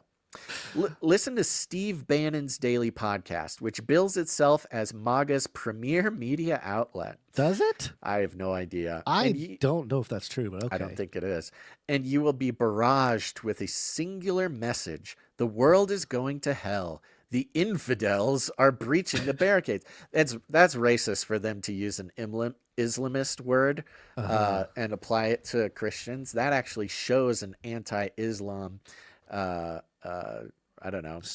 sentiment from the writers there. Yeah. The infidels are even just to use the word in that sense is very offensive. Well, UK, they have this particular thought process about what's going on over there. Yeah.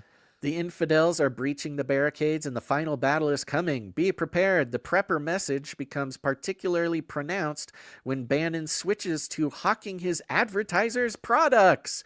Oh no, advertisers. Oh wow, okay, Guardian. How much advertising money do you make, Guardian? It's value for value, right here. All of a sudden, the Guardian times fascism are champions of. Yeah, okay. Notice there's no actual quotes from Bannon here either. Okay, there's a so lot again, of missing, the radicalization language is this whole thing. The world is going to hell. The infidels are breaking the barricade, and the final battle is coming. None of these are quotes. This is all just an illusion building about Bannon. And I don't really care about Bannon. I'm not a fan of Bannon. I think it's actually pretty interesting how he's come out against Elon and kind of, pointing out a lot of stuff wrong with what his expectations were. Besides that. I just looked it up here. The Guardian has made about $62 million in advertising revenue in the fiscal year of 23 and 24. So a couple years ago. Okay. They're raking in 60 plus million in advertising. That's right. So they're going after banning for advertising is the products. Yeah. It's like, come on, hilarious. guys. Again, Okay. not to pick at it too much, but I of know, course but it's still, hilarious. it's They're just saying crazy. that Bannon is scaring people, so he sells advertising. And here they are creating this wild radicalization literature. And then, of course, going to make some money advertising on it. Of course. The prepper message become particularly pronounced when Bannon switches to hawking his advertisers as products. Buy Birch Gold, Bannon tells his audience, because the over-leveraged U.S. economy is going to crash and you can't trust the banks. Yeah. Good idea. Yes. Yeah. Makes sense. Exactly. Stock up on ready-to-eat meals from My Patriot Supply.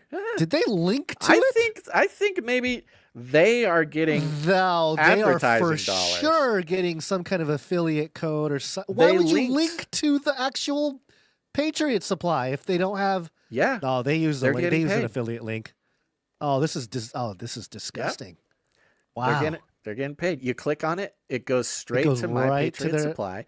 That is which insane. Is there if the Guardian is not getting paid to put this link here, then it's still free advertising. They're free. Yeah, they are free advertising for their, I don't know what, for people they don't like. Look at this. Is Patriot Supply their enemy? I don't know. Become an affiliate. All right, maybe they filled this out. The Ready Alliance group. Maybe. Yeah, well, you'd be able to tell when you watch the URL address, because usually affiliate codes go through a tracker, so you could think there'd be a way to. I'll check. I'll find out. There was one tracker that just popped off. I don't know if I can go into it and look. I'll let you look. Sharpen your target practice using the laser-guided at-home system. The last thing you would want to do is depend on the government during a disaster.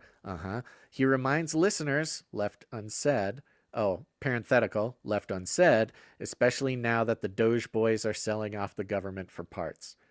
What?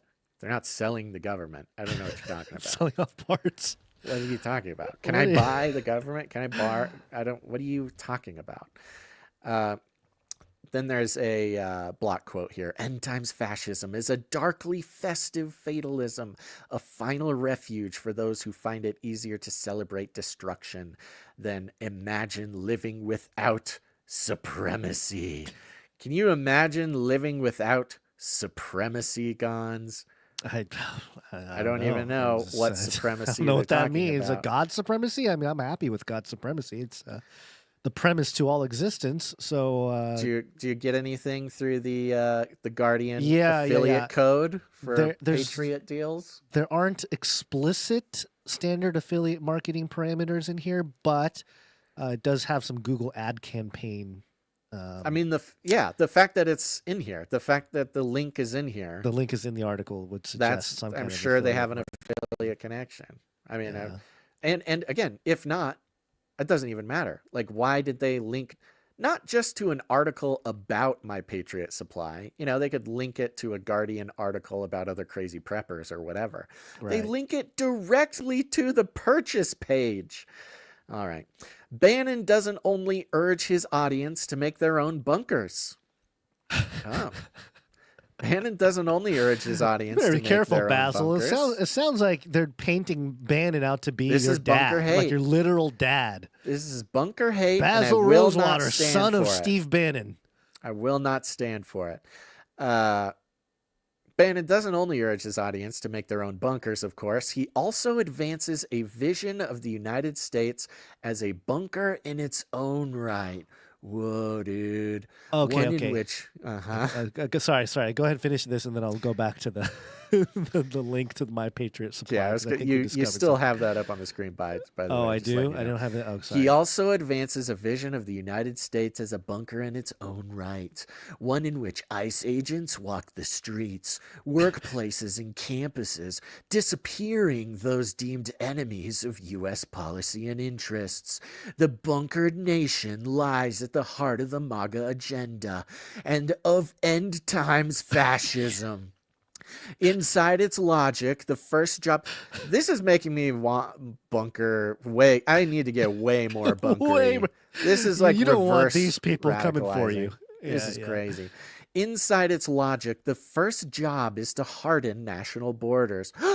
National borders is bunkering, gods. I love how they've expanded this idea of a bunker from just, your property to The whole nation. country, the nations. Yeah. See, and this is what I'm talking about. Yeah, It's it's a progression. radicalization language. They're not actually talking about bunkers. They are using the word bunker, triggering it, loading it, backloading it with a bunch of bad stuff. Fascism, the world exploding, traitorism, all this stuff. They're backloading the word bunker and then deploying it inclusively to include the very nation of the United States. Listen to this, though. Where'd it go? Oh, here it is. United States as a bunker in its own right. One in which ICE agents stalk the streets, workplaces, and campuses, disappearing those deemed enemies of the U.S. policy and interests. The bunkered nation lies at the heart of the MAGA agenda and of end times fascism. Inside its logic, the first job is to harden national borders and expunge all enemies, foreign and domestic. Yeah. Don't get rid of enemies. Leave the enemies here. This ugly work is now well underway with the Trump administration, enabled by the Supreme Court, having invoked the Alien Enemies Act to deport hundreds of Venezuelan immigrants to CCOT, the now infamous mega prison in El Salvador, the facility which shaves prisoners' heads and packs up to 100 people into a single cell, stacked with bare bunks, operates under the civil liberties destroying state of exception. First declared over 3 years ago by the country's crypto-loving Christian Zionist Prime Minister Nayib Bukele. I didn't know Bukele was a Christian Zionist. I know he was a Christian. Either. He's talked about his Christianity, but his Christian Zionism, I don't know. Maybe he is. Interesting. Maybe he kind of is. interesting how in this kind of rundown of CCOT, they didn't put the actual data, the crime statistics about El Salvador. Well, they that didn't wouldn't- it wouldn't that help. for the first time in decades, El Salvadorians across the world are actually returning home because it's safe to go to El Salvador. It's weird how, don't get me wrong, data is not really their main concern in this entire radicalization literature.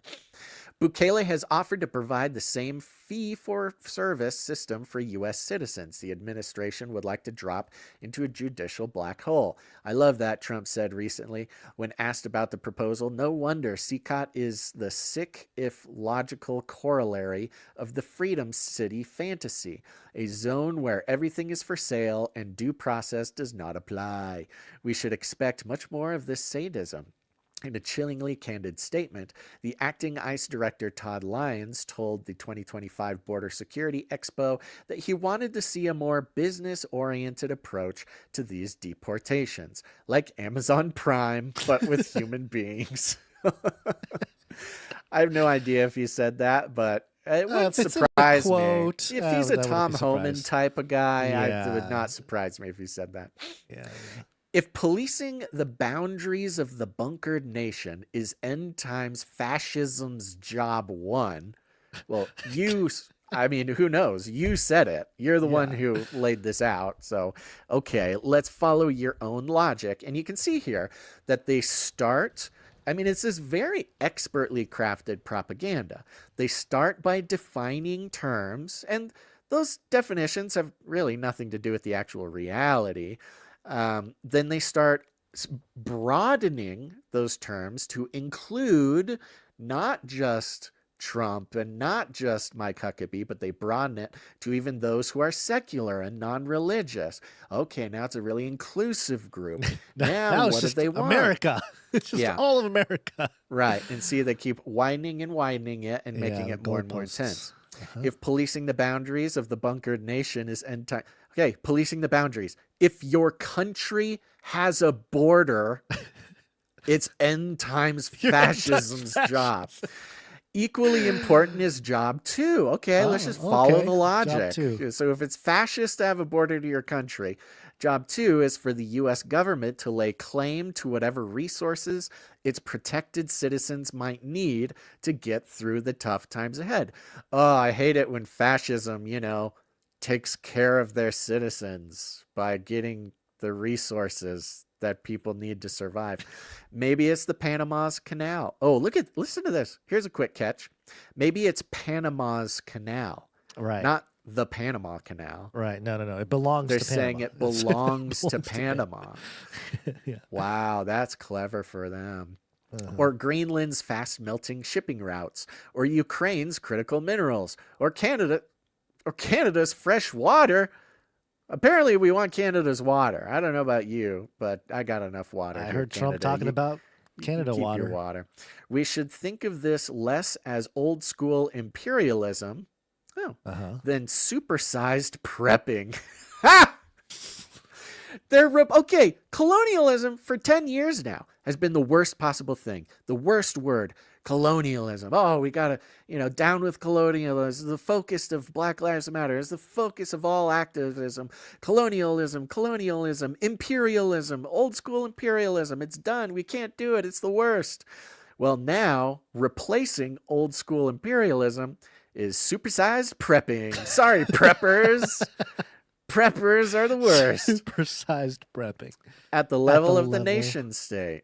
So if the nation state prepping is bad. Yeah. Okay, so it went from the fringes to now the whole country is prepping. That's right. Okay. To prepare your country for tough times ahead is fascism. Gone are the old colonial fig leaves of spreading democracy or God's word. When Trump covetously scans the globe, he is stockpiling for civilizational collapse. Well, to be honest, I'm glad he's at least thinking about the collapse of society. Honestly, if you want to go to a guy who is actively trying to collapse society, you could check out Mr. Sleepy Joe Biden. But hey, who knows? Who knows? Then it gets into J.D. Vance. I don't want to go through the J.D. Vance thing. Well, they bring up Catholic theology to pin, because they're just including everybody in this list of, the end times fascists. So they do make a good J.D. connection, Vance. though. They make a connection here that we've made ourselves. It says this bunker mentality also helps explain J.D. Vance's controversial forays into Catholic theology. The vice president, who owes his political career in no small part to the largesse of the premier prepper Thiel, explained to Fox News that according to a medieval Christian concept of Ordo Amoris. Oh, I'm glad they brought this up. Translated both as order of love and order of charity, love is not owed to those outside the bunker. You love your family, then you love your neighbor, and then you love your community, and then you love your fellow citizens in your own country. And then after that, you can focus and prioritize the rest of the world. The most reasonable thing that I think No, you're a fascist if you he want has that. ever You're said. a fascist. Out if of you want all to the take care of quotes that you could possibly bear upon J.D. Vance, this is the most normal, reasonable, logical quote they could have possibly put in his mouth, and yet it's end times fascism. It ends that quote, prioritize the rest of the world, parenthetical, or not, as the Trump administration's foreign policy would indicate. In other words, we owe nothing to anyone outside our bunker. Now, this is a big conversation that we've had over at Basil's Bunker, I think on multiple episodes. I want to bring your attention because they bring it upon themselves. They will also mention this later on in the article, and it's the order of love. This was going around for quite some time. Many of you recognize this graph or this heat map. And if you don't recognize this heat map, I'll explain it to you.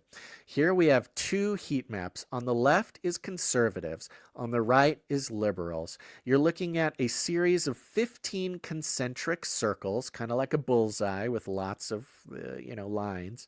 And then you get this heat map. On conservatives, you see the red and the orange and the yellow centers more towards the middle of the bullseye. On the left, you have the liberals. The red and the orange and the yellow is centered more way outside the bullseye. Now, in figure, this is the explanation of this here. Heat map indicating highest moral allocation by ideology. Source data are provided as a source data file. Note the highest value on the heat map scale is 20 units for liberals and 12 units for conservatives. So what happened here? They took conservatives, they took liberals. They took this bullseye style map and they said the inside, the closer to the inside of the bullseye you are, place your points. They gave them like little love points in the, not necessarily the order, but place as many little love points in the concentric circle depending on where you think your time, your attention, your love, your care should go. And it says here, moral circle rings from the inner to the outer are described as follows. So if you, dear listener or viewer, were taking this experiment, I'd give you a handful of little love points, and this is where you would decide to put any number of your little love points. 1, all of your immediate family. That's the very center. 2, all of your extended family. 1 layer out. 3, all of your closest friends. 4, all of your friends, including distant ones. 5, all of your acquaintances. 6, all of the people you have ever met. Now at 7, we get out to all of the people in your country. 8, all of the people in your continent. You get the point. We're going further and further out the people they are from you in your life. Now you get to 10, and now you're looking at all mammals. 11, all amphibians, reptiles, mammals, fish, and birds. So like the entire. 12 is all animals on Earth, including paramecia and amoebas. That's germs. 13, all animals in the universe, including alien life forms. 14, all living things in the universe, including plants and trees. 15, all natural things in the universe, including inert entities such as rocks. 16, all things in existence. Now, you can see here that the majority of conservative placed their caring, their allocation, closer to the middle. Friends, family, even all the way out to like 6, 7, 8. So people on your continent, people in your country. That's where most of conservatives put their attention. Most liberals started, the red on the heat map for liberals starts at 13, but is centered around 14. All the animals in the universe, including aliens. All living things in the universe, including plants and trees. All natural things in the universe, including inert entities such as rocks. You look at the rocks or the 16, all things in existence, not only is there more love, there is almost all of the love. Now, when this started going around, the leftists were coming back saying, hey, no, that just means that it includes that, look, all living things in the universe, that includes your family and your friends. It includes all of your country. No. You can't be messing with the.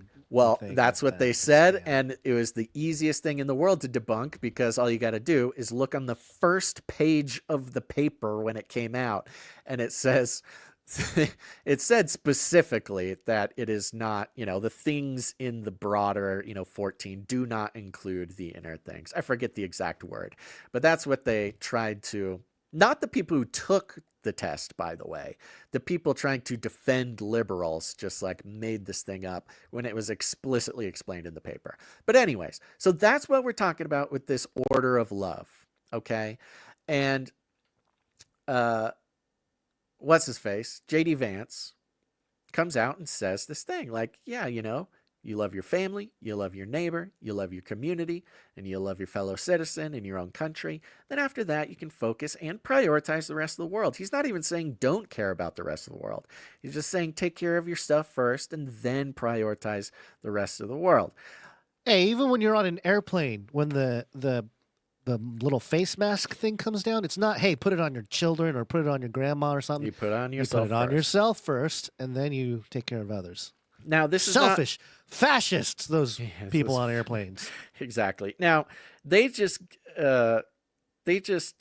give this, credited quote to JD Vance, but what JD Vance is referring to is St. Augustine on rightly ordered love. Okay. And here's a link for this. In his City of God, St. Augustine defined virtue as rightly ordered love. The right ordering of love was a running theme in Augustine's life and in writings. In one of his clearest explanations, he said, "But living a just and holy life requires one to be capable of an objective and impartial evaluation of things, to love things, that is to say, in the right order, so that you do not love what is not to be loved, or fail to love what is to be loved, or have a greater love for what should be loved less, or an equal love for things that should be loved less or more, or a lesser or greater love for things that should be loved equally." Augustine's conception of rightly ordered love has prompted a lot of substantial and creative theological reflection over the centuries. Then it goes into some more of those. So there you go. That's the JD Vance. Oh, you just said, you gotta kick him out of the bunker. Get him out of there. Get everybody else out of the bunker. Though it builds on enduring right-wing tendencies, justifying hateful exclusions is hardly new under the ethno-nationalist sun. We simply have not faced such a powerful, apocalyptic strain in government before. The, quote, end of history swagger of the post-Cold War era is rapidly being supplanted by a conviction of times. Doge may wrap itself up in a banner of economic efficiency, and Musk's underlings may evoke memories of the young U.S.-trained Chicago boys who designed the economic shock therapy for Augusto Pinochet's dictatorial regime. Wow, they are making some connections here, huh? But this is not simply the old marriage of neoliberalism and neoconservatism. It's a new money-worshipping millenarian mashup that says we need to smash the bureaucracy and replace humans with chatbots in order to cut waste, fraud, and abuse. And also, because the bureaucracy is where the Trump-resisting demons hide, this is where the tech bros merge with the Theo bros, a real group of hyper-patriarchal Christian supremacists with ties to Hegseth and others in the Trump administration. Now, Theo bros, you had seen this for the first time, is that right? Well, I've heard the term, but not really discussed in an article. But I do want to mention real quick before we can move on to that. Sure. At the very beginning, in the first sentence of this paragraph, justifying hateful exclusions is hardly new under the ethno-nationalist sun is a reference to the Ecclesiastes passage. There's nothing new under the sun. Oh, right. But of course, they twisted it into nothing new under the ethno-nationalist sun, you fascists reading your Bible. Interesting. Right.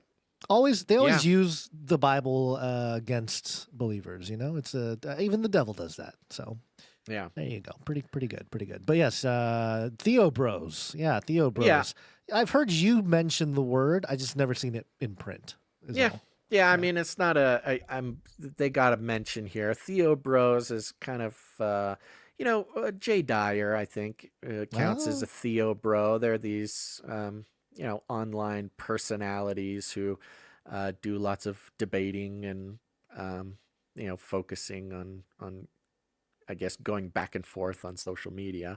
I think for better or for worse, I think there's good things that come out of the Theo Bro community, but the Tech Bro and the Theo Bros coming together for the hyper patriarchal, the hybrid bros. Yeah, it's as a chimera.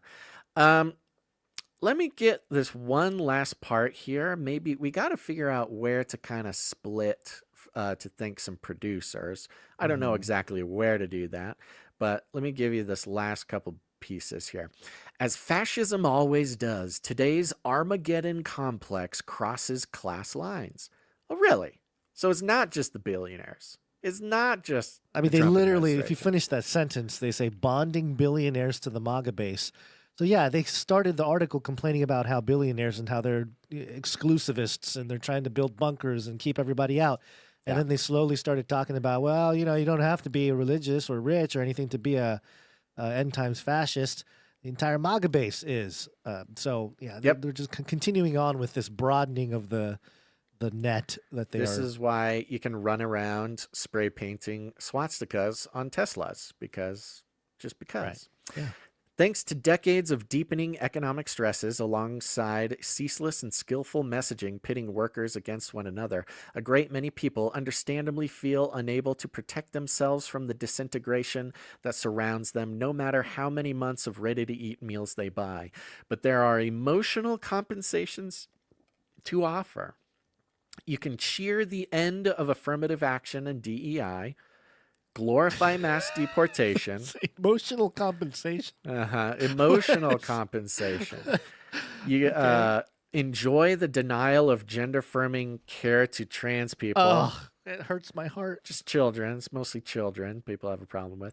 Villainize educators and health workers who think they know better than you. Yeah. Well, they don't need to be villainized. They sort of just are villains. And applaud the demise of economic and environmental regulations as a way to own the libs.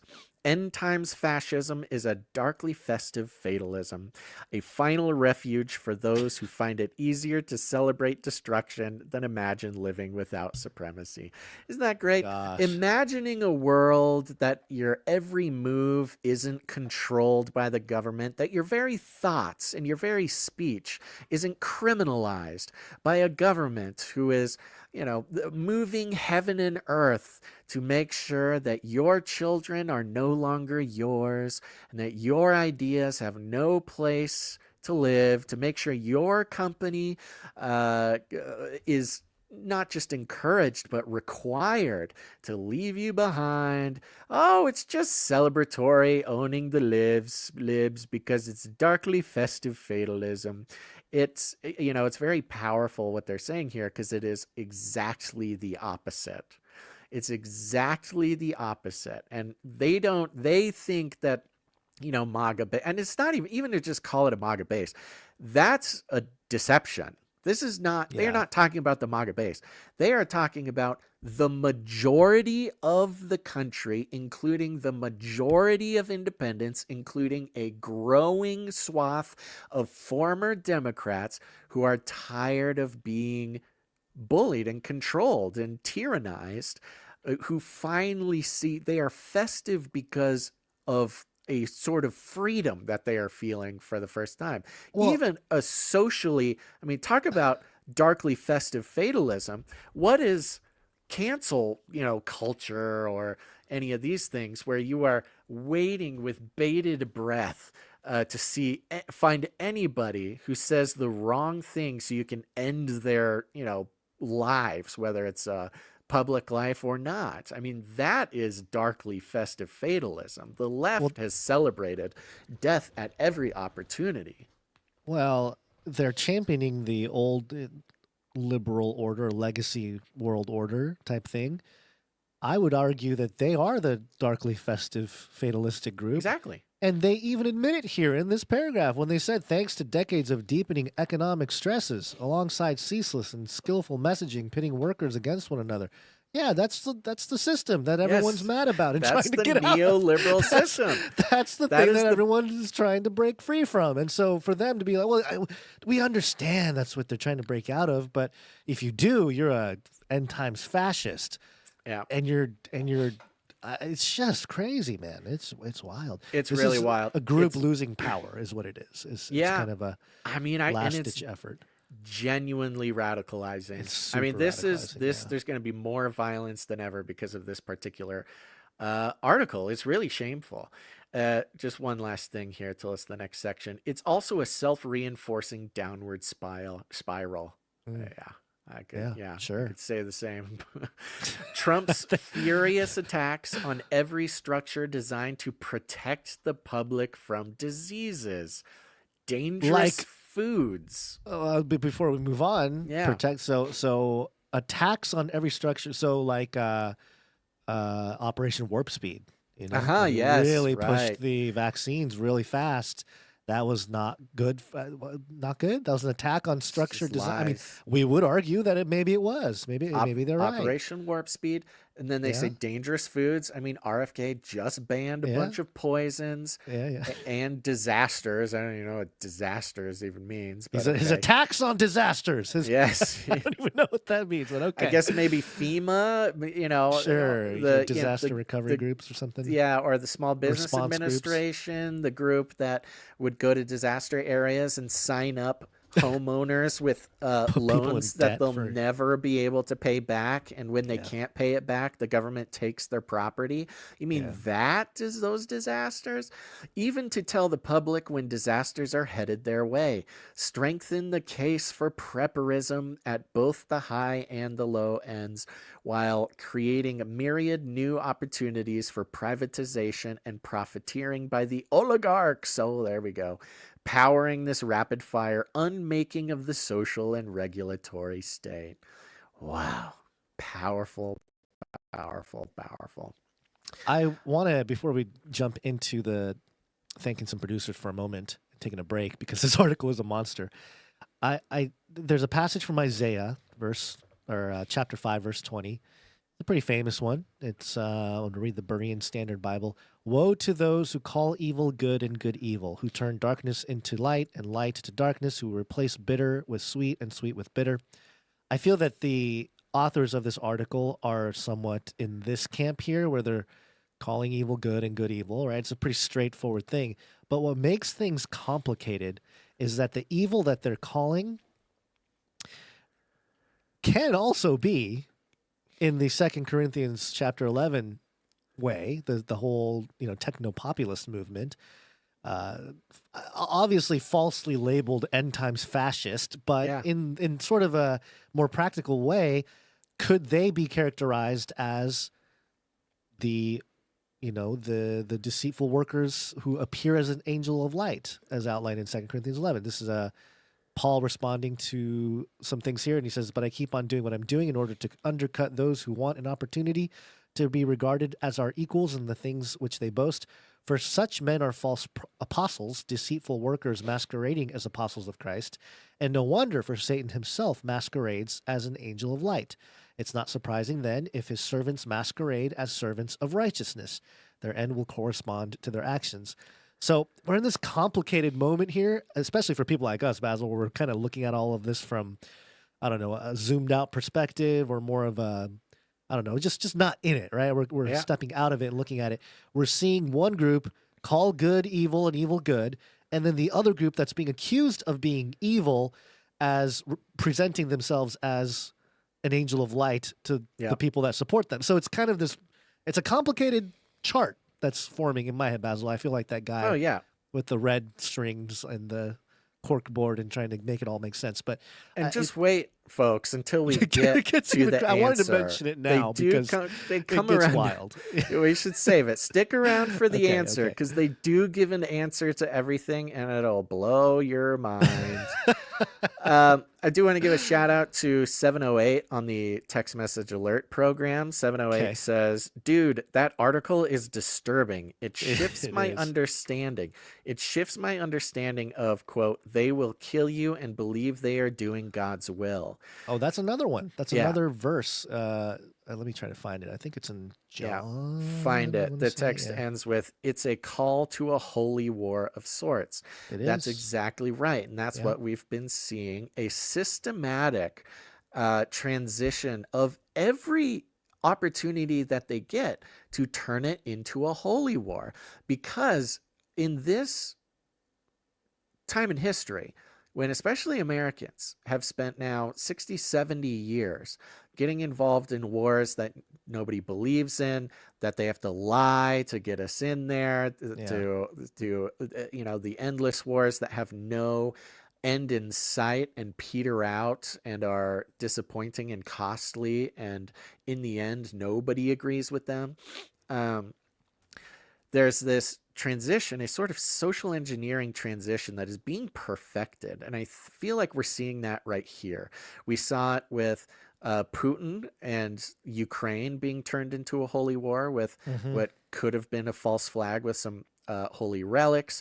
We've seen it over and over. Of course, we're seeing it in Israel and Gaza. These are literal examples, but now we've started to see it in the fifth generation war, where the fifth generation warfare now requires that every battle become a holy war. And that is this radicalization that we're looking at in this article. That's why it's all the rapture talk, it's the God talk, it's the Christian talk, it's everything. Reeling him in. And that's why they one more thing. Go ahead. That's why they admit themselves that the answer to this for them, the secular left, is to combine spirituality and politics, because the left has always lacked the true sort of spiritual importance in their cause. Well, they did it to themselves. Of course, they did it to themselves. Movement. And, apparently it worked for them for a second, but it stopped working. So now it has to be a holy war. That's very good. Thank you, 708, for that. Yep. This is John 16. Starting in verse 2, they will put you out of the synagogues. In fact, a time is coming when anyone who kills you will think he is offering a service to God. They will do these things because they have not known the Father or me. So yeah, it's all coming together in that sense. It's right there. Now, Basil, by the way, check your PC, by the way. You know what PC stands for? Yeah, of course. Okay. Oh, yeah. Okay. Yeah, that's fine. Sounds good. Okay, so there you go. Thank you very much, 708. And this is just a call. This is a call right now to join the Canary Cry text message alert system. It's very simple. Text the word Canary to 877-740-3226. We don't take any information. We don't have your name. We don't have anything. So please remember that when you text us. And you'll just get a notification. We send out a notification before every live show, so you don't have to rely on the platforms. But the fun part is, what everybody loves it for, is you can text us back at that number. Text us anytime, day or night, whatever you want. I read them. I love them all. It's very good. We read some of them on the show especially. So big shout out to everybody who joined over the weekend. 678 says, it's go time, boys. God bless you both, and please keep Bella in my wife and your prayers this week. Due date 4/20, baby Canary. Oh, okay. I forget exactly who this is, but yes, we have a Canarian whose wife is having a baby. Baby is named Bella. Due date in 6 days. So there you go. You want to hit the producers? Producers, assemble! There you go, folks. Make sure to keep 678, their wife and their little baby who's coming, little Canary, in your prayers. 420 is kind of a crazy day for a birthday too. That's a lot of stuff going on. It's a lot of things going on that day, not just stuff. Easter. It's somebody special's birthday there that day too. So yeah, interesting. Somebody special. You know who I'm talking about, right? Yeah, I don't know if I'd call him special. The guy, but the guy that the guy's this the person in the example article for this whole article, right? Exactly. Monica says, "Is it payday yet? I need to order coffee." Yeah, cagerattlercoffee.com. Go check it out. Monica continues, "I published my pilot episode. I'd love to hear what you guys think. If anybody wants to listen, email me feedback. I'd be most appreciative. May God continue to bless you both and the show. You're doing important work, Monica." Okay, so this is one thing, we got it. I would like to continue to encourage Canarians to start doing whatever God is asking you to do. If God's asking you to put out a podcast, put out a podcast. And we would love to tell people about it. I'm going to paste this link into the chat if anybody wants to check it out. It's Natural Liberty Podcast. Natural Liberty Podcast. Over on Apple Podcasts there. So go check it out. Natural Liberty Podcast. I will listen to that when I get a chance, Monica. Thank you for letting us know. See, another reason why you should join the text message alert system. Tim Poole texts and says, "Have a good show." Thank you very much, Tim Poole. Thanks, Tim. I don't know how you find time to text us in your busy schedule. 857 says, "I love these alerts. Peace." Thank you very much. I'm glad you love the alerts. 678. Oh, this is Sam. Says, "My old dog Misty has finally passed away, my friends. She's been laid to rest today on my property, so I know where she is and how she's doing. My big girl is going home to see Yahushua, and after one really good dream I didn't deserve, I am confident dogs go to heaven." Well, God bless you, Sam. Losing a dog, losing a pet is always devastating. Tough. Yeah. But the Lord brings a comfort. 903 says, this is Senjes informing y'all. Yeah. This is Senjes informing y'all that Cool Runnings Man and I are expecting a little canary in October. Oh my goodness. For those who might be new, Senjes and Cool Runnings Man were the first Canary Cry marriage. They met at a Canary Cry meetup. And they're getting along so well that they are having a little baby in October. Goodness gracious. God bless you guys. Yeah. Okay. All right. Okay. Thank you very much. Send Jess and Cool Runnings, man. Congratulations. Keep us posted on all that. Congrats. That's amazing. Yeah. Amazing indeed. All right. So there you go, folks. Text the word Canary to 877-740-3226. You can be like 206 who says, "On my way, best bud. I haven't been able to tune in much because of my retail schedule, but I'm thankful for sure the last 5+ years of CCNT and other stuff from you guys, starting with Gons and Face Like the Sun. Praying for your ministry is continually blessed. Keep waking people up." Thank you very much, 206. Thank you. Appreciate it. All right, we got a few producers coming in to help make sure this show exists, and we'd like to thank them. You ready, Gons? Value for value. We take no money from corporations, commies, or cartels. Remember, ready. You produce the show with your time, your talent, or your treasure. Any one of those things, whatever God has blessed you with, just put it towards the show. If you're talented, make some art, make some music. If you got time, help us out with some back-end processes. If you go to canarycry.support, you can learn more about all this. At the bottom of canarycry.support, you'll see a form if you want to volunteer your time for some things. You can fill out that form. But we got some people who come in, support the show under the executive producer amount. Starting with producer Cullen A. comes in, joins the supply drop. There you go. Thank you very much. There you go. CanaryCrySupplyDrop.com. Go do it. Get on it now. Canary Cry Supply Drop. They just keep getting better and better and better. People are very satisfied with that program, and we aim to please, and Sir Reich is doing a great job.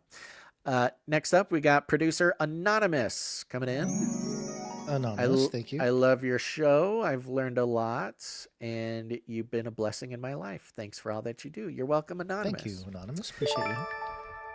Let's see here. We got producer KG. They come in for a nice round number. Says from Iran with love. Iran, Texas, they say. Oh, okay. Iran, Texas. KG, is that the Kevin Garnett, the premier NBA big man? Yeah, I think it's Kevin Garnett. Thank you Okay, very perfect. much, KG. Thank you, KG. Producer Parisha T comes in for 2332. Parisha, thank you. Thank you, 2332. Dame Pocojo comes in for $20.20, 2020. Thank you, Dame Pocojo. Says, I pray that God opens the eyes of our hearts. Oh, I see, 2020. 2020 vision. I pray that God opens the eyes of our hearts to know all the promises in his word. Ephesians 1:18 was one I used to pray over my daughter Aurelia. Thanks for helping us all to see what matters, guys, given in memory of Ray. With love, Pocojo. Thank you very much, Dame Pocojo. Thank you, Dame Pocojo. We got producer Guy L comes in for 1984. Guy L, thank you. And Ooh, is that says, T-shirt council or just a 1984? Nope, just 1984. All right. Thank you, Guy. Says, keep up the good work. Thank you very much, Guy. Appreciate you. Sir Morv comes in for 1111. Sir Morv. Good to see you. 11. Thank you, Sir Morv. Good to see you. Sir Darren, Night of the Hungry Panda, comes in for a pocket full of sevens and says, Sir Basil's call-in / Gons Beyond the Verse. Thank you. Some extracurricular producership there. Yeah, thank you. We got Isaiah, Eden, and Jessica coming in for a pocket full of sevens and says, Happy Holy Week. Hoping we all spend this week remembering the sacrifice our Lord and Savior Jesus Christ went through for all of us. Blessings to you and your families from Isaiah, Eden, and Jessica. Thank you very much. It was funny. My pastor over the weekend on Sunday was, listing all the different services happening this week with Maundy, Thursday, and Good Friday. And he was talking about Good Friday, and he goes, Good Friday, it's going to be this exciting. Well, it's not going to, it's going to be this because Good Friday is not the most exciting service, but yeah, he was really pumped about it. So it was kind of funny. He caught himself in the middle of saying how exciting Good Friday's service was going to be. But that is anyway, funny. Yeah. Yeah. Good stuff. Good times. Good Friday. Yes. More of a contemplative, serious one. You can really go nuts on Easter. Yep. Last but not least, we got CageRattlerCoffee.com. Hey, CageRattlerCoffee.com. Go to CageRattlerCoffee.com. Get the best coffee in the metaverse, perhaps even the best coffee in the world. At least that's what I'm told. That's what they tell me on everywhere. People are saving up their pennies because they need to get more Cage Rattler coffee. The amount of returning Cage Rattler coffee people, I think a regular sort of coffee company would kill to have that kind of return business. Wow. Yes, it's pretty incredible. So luckily, the producers over at Cage Rattler Coffee, they stocked up. They got a nice inventory before the, what is it called? The tariffs went in. It still remains to be seen. We'll see what happens with the tariffs. But do not wait. Do not wait because it's possible. Who knows? I mean, we got coffee. We got the Nephilim Hunter Dark Roast, the Emu Wrangler Medium Roast. They have beans. Look, I'm not a fancy coffee guy, so, I don't really know. But the fact that we have, I'm told, the fact that we have beans from Nicaragua, we have beans from Peru, we have beans from the Congo, they got beans from, what's another one? You see another one? There's like 4 or 5 different locations. Peru, you said Congo, Nicaragua, yeah. Yeah, there's one more. I forget what it was. Honduras? Honduras, that's what it is. Honduras. Yeah, so this is good stuff. It's good stuff, folks. Go get it. It just keeps getting better. If you're a end times fascist, this is the coffee for you. Cage Rattler Coffee, where value for value never tasted so good. Yes, that's right. It's made by producers for producers. This is a parallel economy project. It's roasted by producers. I thought you were going to say made by end times fascist, and roasted for end times fascist. Go get it. Go get it and keep getting it because every a portion of every sale goes to produce the show. It's a very special thing that they're doing over there. Very good. Yes. KTrailerCoffee.com. Yep. All right. We got some people who came in under the $7.77 mark, which we'll save because most of them are on streaks, but your streak is going. I got it written down. You're on the list. And a shout out to the text message person, 612. This was a great message. Show is amazing always, but especially the last 20 or so shows. And I love the extensions you're doing with Beyond the Verse and the Collins. Thank you. With sincere love, Judd. Oh, it's Judd. Hey. Oh, hold on. Judd has a parenthetical here. Says, I'm an atheist or some version of that, but you guys are the closest of all analysts, so I found you by how close to right you are about the world. The Jesus and God part, we can agree to disagree. You are the only media I consume anymore. Whoa. What an interesting message. Appreciate it, Judd. Thank you very much, Judd. I mean, thank you. That's nice to hear that our analysis is even an atheist can look past all the Jesus stuff. It's like how the Guardian talks about it's not just the billionaires, it's the lowly crowd that can, We're very inclusive not to put you down, to put you down for your atheism. I think that's I think that's very cool. Some people appreciate that. might have something to say about that. I take that as a compliment, at least a compliment to, because again, our analysis comes directly from our knowledge and life and relationship with Jesus Christ. So, of course, God gets the bulk, if not all of the credit for the analysis, which, again, is very biblically based and informed. So praise God for that. Praise God for you, Judd. Thank you for being here. And what a nice thing to say. I might have to screen capture that one. Yeah, and that start one's... posting that to atheist forums. We'll see. Maybe what happens. we should just put out a whole campaign like, hey, atheists, get your best biblical Christian breakdown of news. Biblical analysis of current events for atheists. That's certainly some that new is an branding. That is an untapped well. It must be done to Judd. You are signaling to us an entire group of people that maybe need this analysis more than ever. That is what they say nowadays. Is you can't expect to get big. Like the days of internet megastars is basically over. Like there are internet megastars in one way or another, but only they are who they are. Like there's not going to be any more megastars. So it's this hyper niche thing now. You have to get super hyper niche. That's how you can do it, which we already are about as niche of a niche as you can get. But I mean, one niche layer, I could not imagine one niche layer deeper that we could possibly get to.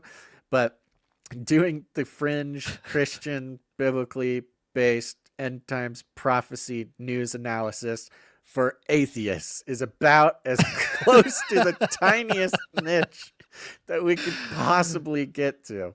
Well, I'm glad it's making sense outside of our little bubble, though. That is encouraging. That is encouraging. I do take that as an encouragement. Yeah, yes, thank you, Judd. Appreciate it. Good. Thank you, Judd. All right.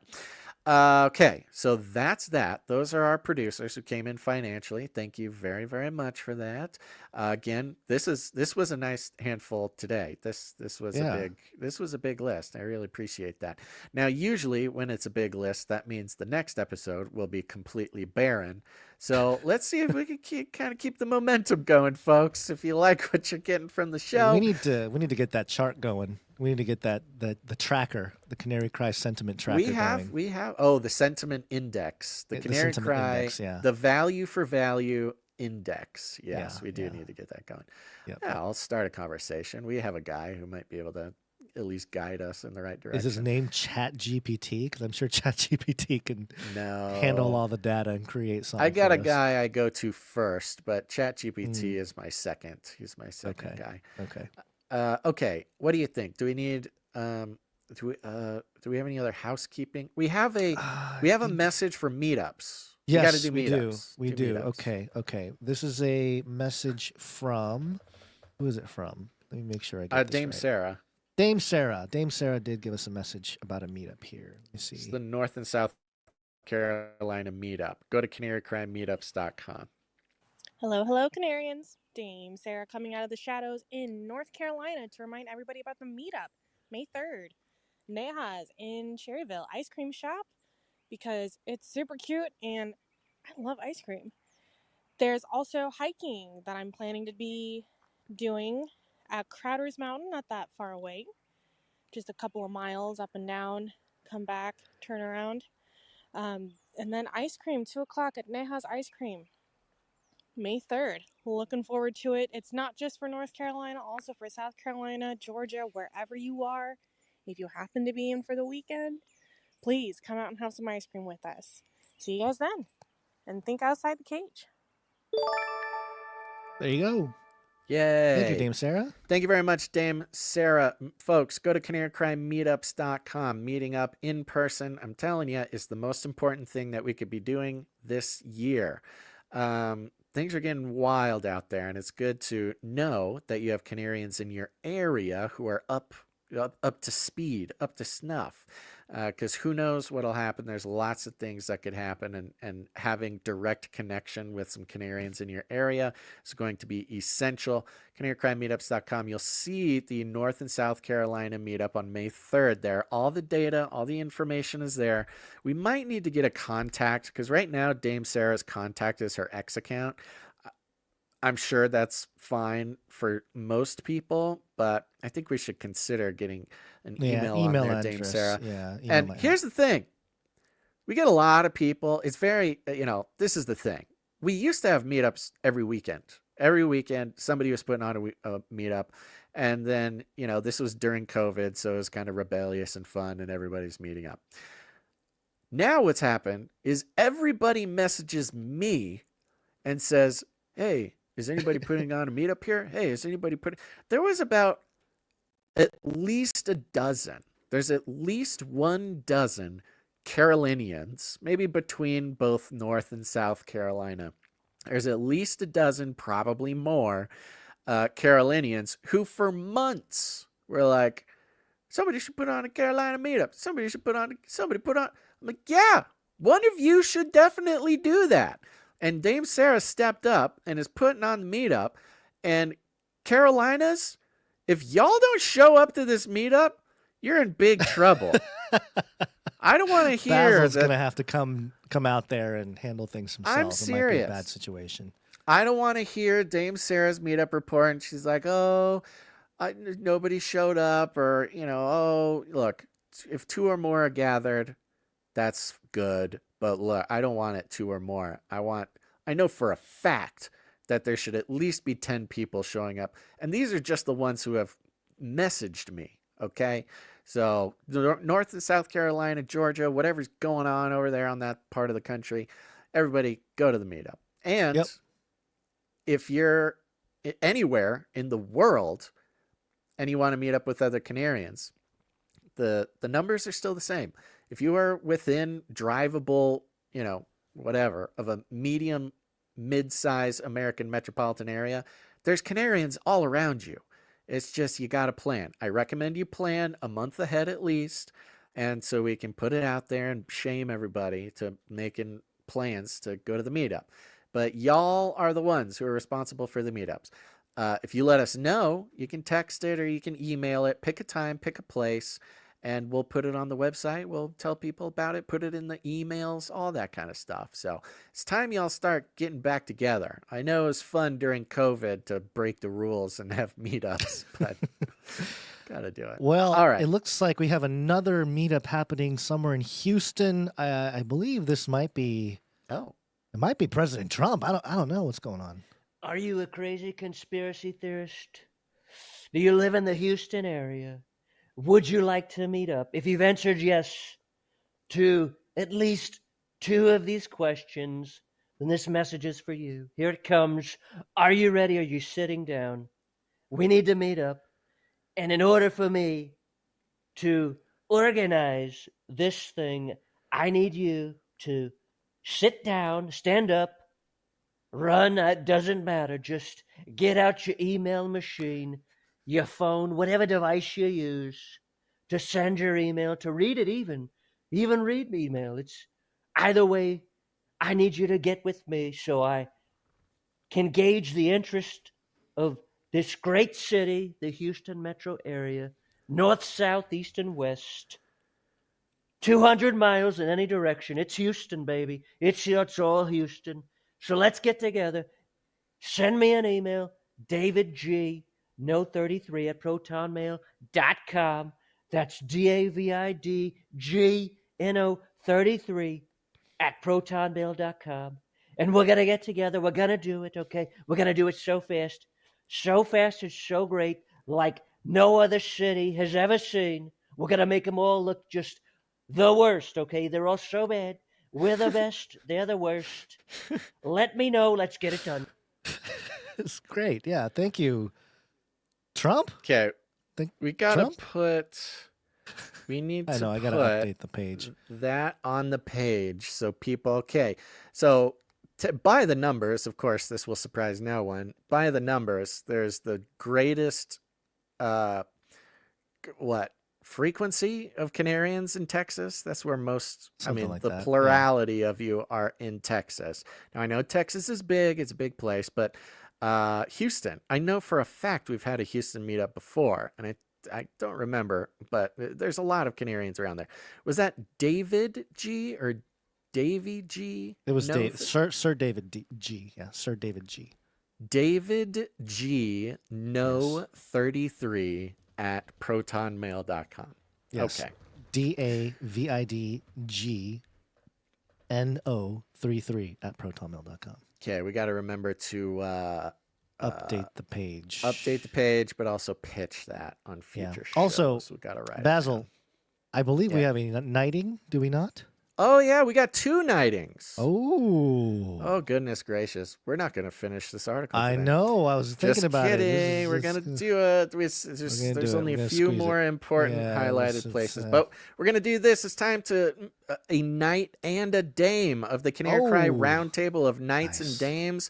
If you're new to the show, let me explain it to you. You've heard all about these producers we keep talking about. When you produce the show in the amount of $1,000 or more, and that can be over time. It could be all at once. Everybody's different. Everybody has a different way of doing things.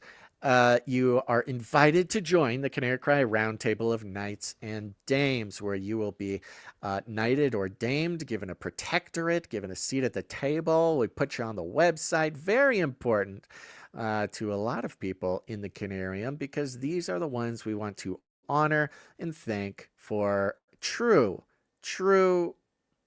devotion, faithfulness to whatever God is doing here. So thank you to all the many, many knights and dames who have been knighted so far. And we have 2 who will be added today, Gons. And I've got a note from first producer Davy Frost. Says, the day has come and is actually past due, that my time as a squire has come to an end. I have grown, matured, and contributed enough time, treasure, and talent to ascend to the level of knight of the Canary Cry Roundtable. As I ascend to this new level, I cast aside the sophomoric and juvenile alias Davy Frost, and request that henceforth I shall assume the title Sir David G., Knight of the Third Coast. Is this the David G.? The one in Houston? While I was considered other titles, such as Sir David the Verbose, Knight of the Long Winds. Actually, you know what? That's pretty good too. No, I'm torn. Funny? Serious? Sheesh. No, serious is the way to go. Yes, Sir David G., Knight of the Third Coast. I'm a big boy now. I can send proper accounting if required, although I've been a supply dropper since the beginning. Tweet, Hungry Boys. Keep thinking outside the cage. Okay. So not only is Sir David G., or David G. for now, putting on the Houston meetup, but he's getting knighted today. Very exciting. Thank you. We also had Bibu Zuzu. Says, I've known I've been a dame for a while, but had trouble thinking of my dame name. Anyway, how about Bibu Zuzu, Dame of Harmony, Hot Dish, and Glitchy Gumi? I attach my accounting as far back. Yes, thank you very much for the accounting. That is something to remember, folks. You got to keep your own accounting, okay? We're not tracking it for you. So you just send us what you know. So there we go. Bibu Zuzu. To follow naming convention will be Dame Bibu Zuzu, of Harmony Hot Dish and Glitchy Gumi, unless she changes that, or I don't know, has a big problem with that. Okay, guys, let's do it. Let's bust out the cutlery. That's yours. I'm grabbing mine over here. All right, we want to call up Davy Frost and Bibu Zuzu. Please step forward to the Canary Cry Roundtable of Knights and Dames, where we have a seat for you. Thanks to your generous support in the amount of $1,000 or more, we are proud to pronounce you Sir David G., Knight of the Third Coast, and Dame Bibu Zuzu of Harmony Hot Dish and Glitchy Gumi. Please join us at the Canary Cry Roundtable, where we have the belt of truthful truthiness, breastplate of righteous righteousness, custom-fit Birkenstocks to carry forth the gospel of peace, the shield of ferocious faith, the helmet of substantiating salvation, the supernatural sword of the spirit, and, of course, adorable samurai babies, infinitely cute kitties for cuddling, and if you're hungry, we have Fancy Feast wet food, carved Cosmo the Crisper Cow, and fried wormicorns. Welcome to the Canary Cry Roundtable of Knights and Dames, Sir David G., Knight of the Third Coast, and Dame Bibu Zuzu of Harmony Hot Ditch and the Glitchy Gumi. And the crowd goes wild. Wow. Producers across the world. Pick them up. Carry them around the village. Thank you both to Sir David G. and Dame Bibu Zuzu. We're so happy to have you here at the table. We'll update the website where your names, your official knight and dame names, will live on forever into the digital future. And God bless. Remember, folks, thank God for these folks, or if you see them walking around town, make sure to thank them yourself, because they are keeping this show going.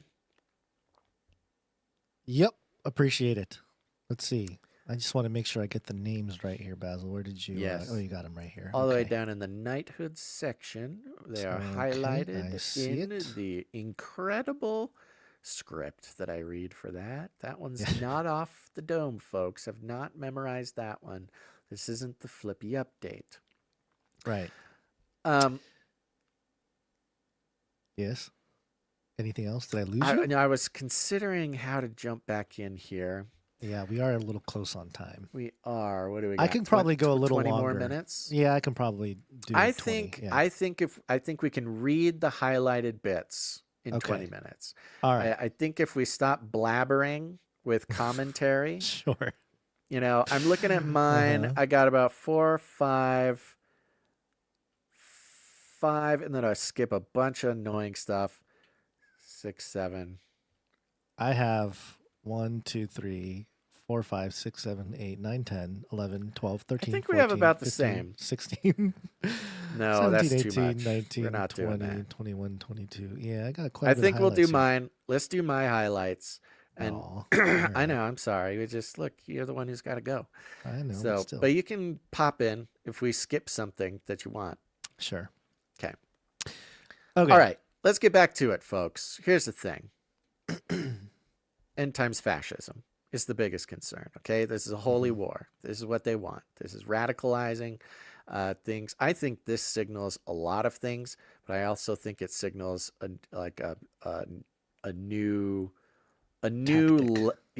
tactic and like a new era, unfortunately, of violence, which I think is a really bad thing, because that's the last thing you need is the people who are already predisposed to, I don't know, setting cars on fire, throwing bricks through windows, to have them be sort of whipped up in a religious fervor. This is not good, but this is what they want. This is what they need. This is what, who knows, maybe the deep state requires. At the dawn of Trump's first term, the New Yorker investigated a phenomenon that is described as doomsday. Yeah. I crossed out that entire. That's fine. I actually did it in orange, which means I'm not supposed to read it. That was a whole paragraph. That was all crossed out, that entire paragraph, just to skip, just because. And mostly we don't need to read it because we already know. This is them talking about Zuckerberg's bunker, talking about billionaires making bunkers. We know this. Right. This millenarianism,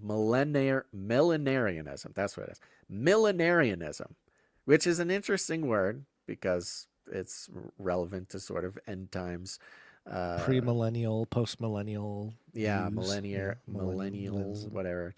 This millenarianism is bound up with a suit of other Silicon Valley intellectual fads, all premised on an end times inflected belief that our planet is headed towards a cataclysm, and it's time to make some hard choices about which parts of humanity can be saved. Transhumanism is one such ideology. It's like they just...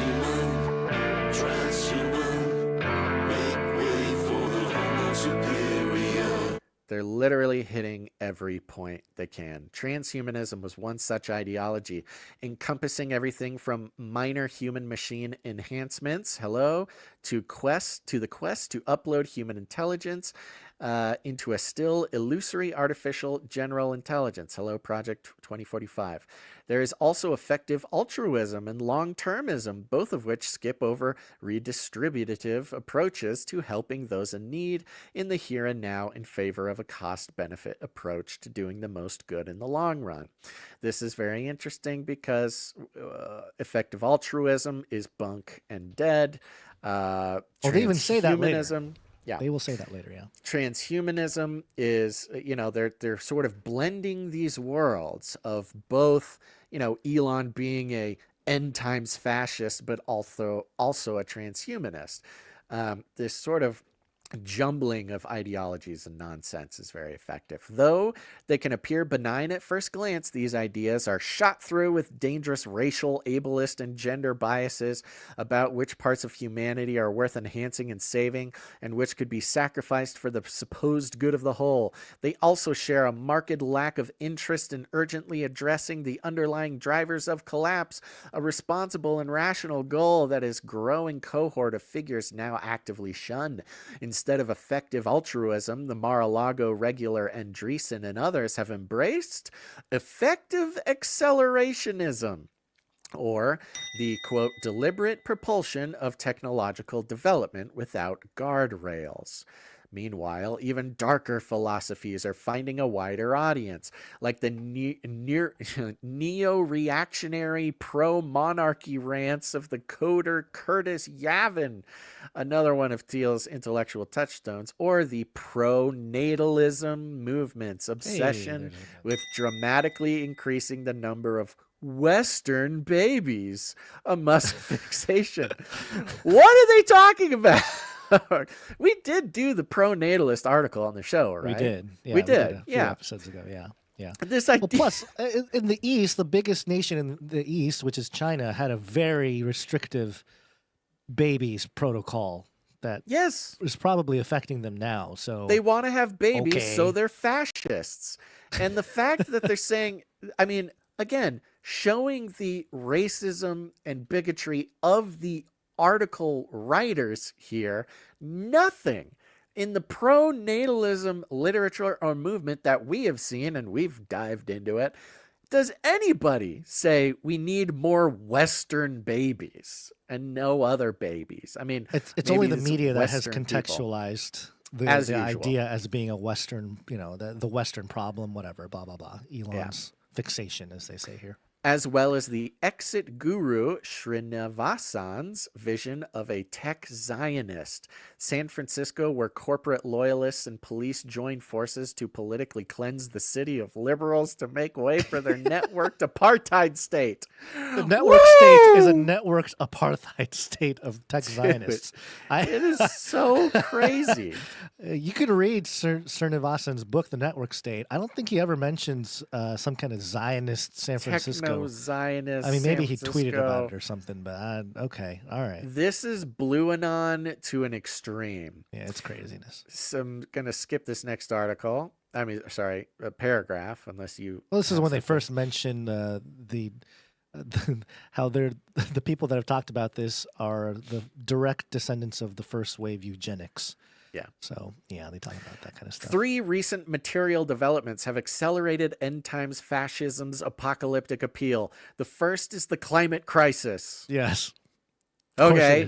So your thing that you made up is accelerating the fascism's apocalyptic appeal.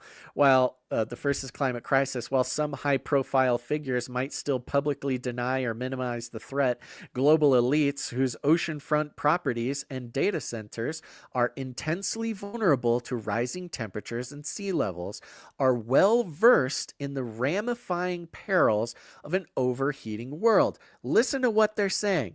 They're saying the elites have oceanfront properties and data centers that need to be cooled. And so they are scared of climate change. It's totally 100% opposite. I mean, it's a joke. It's the joke that Obama says the water's going to rise, and yet he has a sea level Martha's Vineyard, oceanfront property. That this is just total doublespeak gobbledygook from here on out. The second is COVID-19. Epidemiological models had long predicted the possibility of a pandemic devastating our globally networked world. The actual arrival of one was mistaken by many powerful people as a sign that we have officially arrived at what U.S. military analysts forecasted as the age of consequences. Okay, again, this is all predicated on their standard narrative of COVID. They don't take into account that perhaps the billionaires and many of the MAGA base and regular people know exactly what COVID-19 was. And yes, it does. Coincidentally, the U.S. military analysts might have seen it coming. I wonder how and why. Weird. No more predictions. No more predictions. It's going down. The third factor is the rapid advancement of and adoption of AI, a set of technologies that have long been associated with sci-fi terrors about machines turning on their makers with ruthless efficiency. Fears expressed most forcefully by the same people who are developing these technologies. All of these existential crises are layered on top of escalating tensions between nuclear armed powers. Next line. None of this should be written off as paranoia. Woo! None of this should be not write it off. They should not write it off. You should be afraid, even though the billionaires are not afraid of climate change. You should be afraid of climate change. You should be afraid, even though the billionaires, they know exactly what COVID-19 was. And yes, the military analysts would too. But no. You shouldn't be paranoid about COVID-19 because you know exactly. Dr. Fauci almost saved us. And then, of course, the AI thing.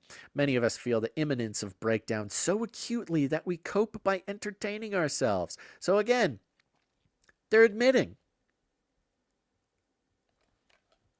the world is coming to an end. All you got to do is read your Bible. All you got to do is look around.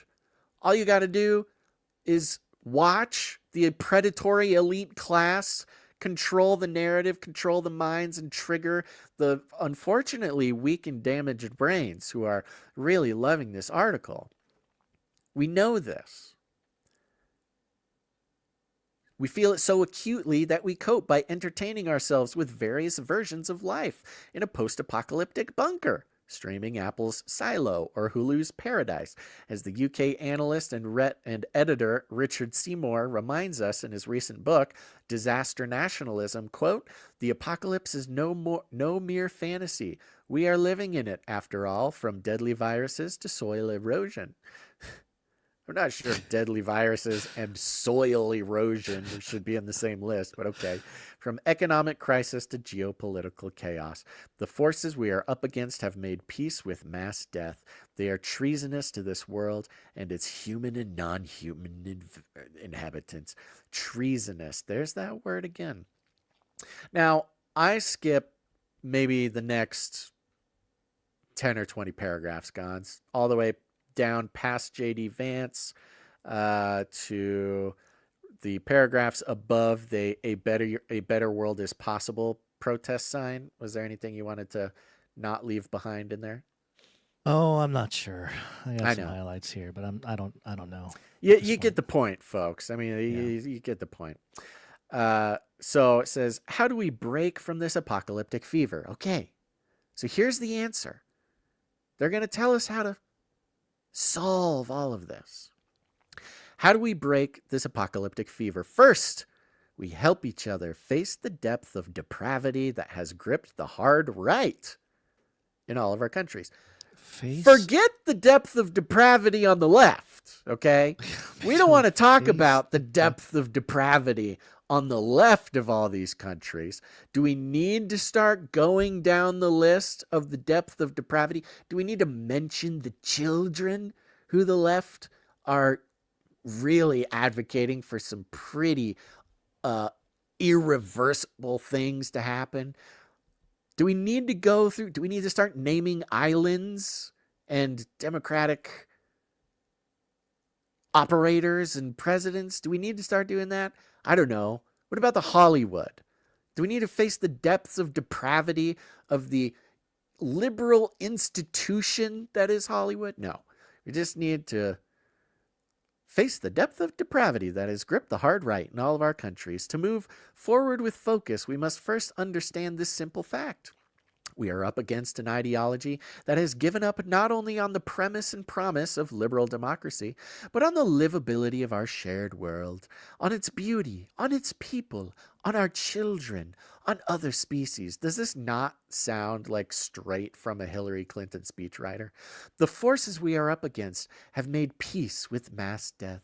They are treasonous to this world and its human and non-human inhabitants. Second, we counter their apocalyptic narratives with a far better story about how to survive the hard times ahead without leaving anyone behind. We got to save the rocks, Gons. We got to save all living amoeba as well as aliens, according to the heat map. A story capable of draining end times fascism of its gothic power and galvanizing a movement ready to put it all on the line for our collective survival. They're talking about communism, of course. A story not of end times, but of better times. Well, like a golden age? Yes, not of separation and supremacy, but of interdependence and belonging. Not of escaping, but of staying put and staying faithful to the troubled earthly reality in which we are enmeshed and bound. Ugh. Wow, okay. So much like with some people have suggested in the past to combat just belief in God in general, has been what leading atheists, interestingly, have said, which is we got to have our own mythologies. We need to create new mythologies, that's precisely fifth generation warfare. It's narratives that get crafted to convince people to behave a certain way or vote a certain way or whatever it may be. Even better, Gons. The basic sentiment, of course, is not new.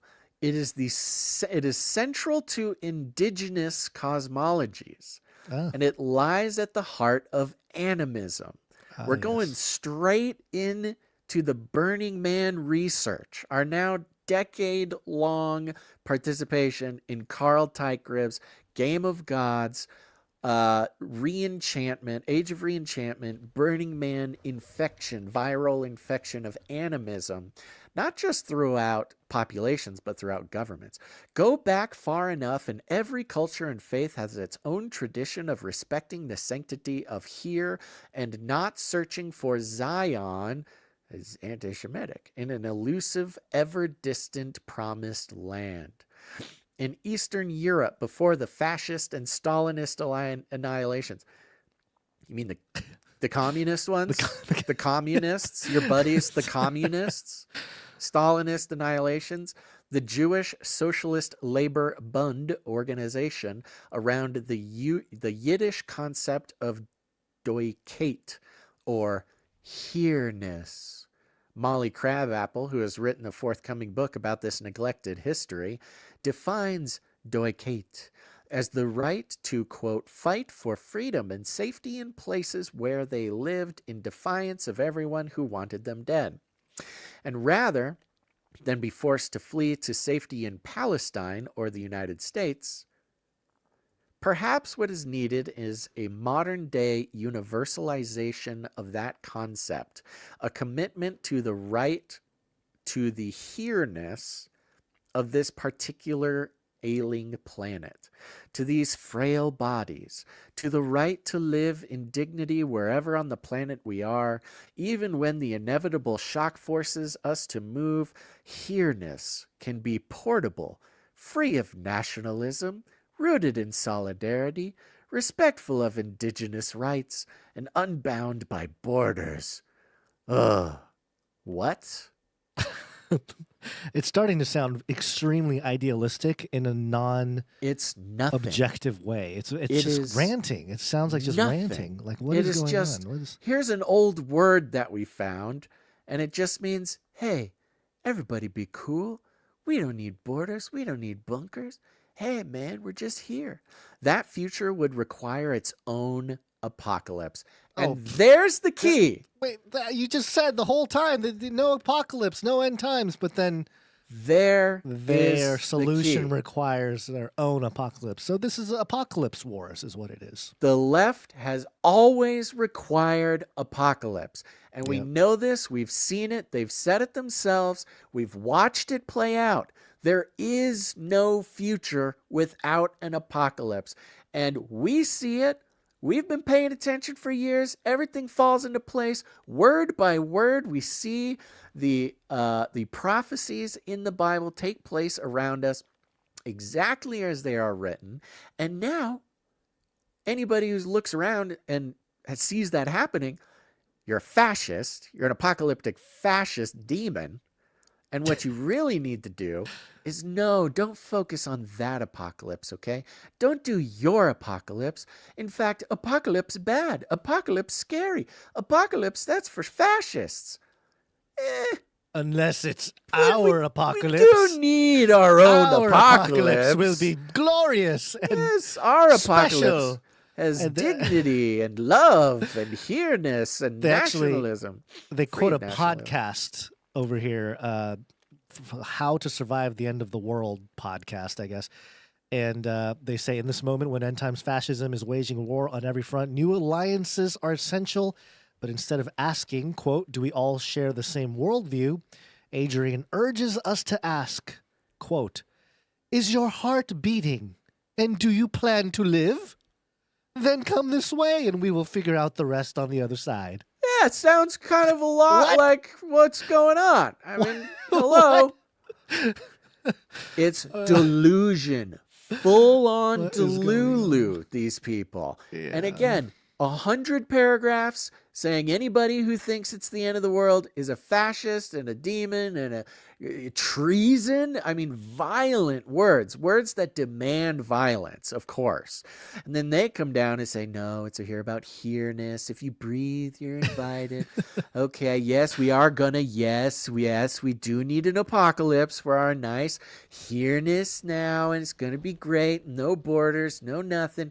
But yes, the world is gonna end. Its own world ending in Revelation, though of a very different sort, because as the scholar of policing, Robin Maynard has observed, quote, in order to make earthly planetary survival possible, some versions of this world need to end. And need is italics. I don't know what a scholar in policing is, but this scholar in policing seems to be pretty interested in the end of the world on a planetary level. We have reached a choice point, not about whether we are facing apocalypse, but what form will it take? The activist. This is hello. The best part. Yeah. This is absolute. After what we just read through this entire episode, and of course skipped a lot of it, but you get the point. After all that, to say it's not about whether we are facing an apocalypse, but what form it will take. What flavor? Yes. What the activist sisters. And what this is an admission that we were already heading for apocalypse. They already expected an apocalypse. They already were moving towards an apocalypse, even before the fascist Armageddon brothers got into office or whatever. You know, the mask falls off. The activist sisters Adrienne Marie and Autumn Brown touched on this recently on their aptly named podcast, How to Survive the End of the World. In this moment, when end times fascism is waging war on every front, new alliances are essential. But instead of asking, do we all share the same worldview, Adrienne urges us to ask, quote, is your heart beating and do you plan to live? Then come this way and we'll figure out the rest on the other side. The other side of what? The apocalypse? The other side of the apocalypse. Yeah. Come with me if you want to live. Yeah. We'll we'll figure it out on the other side.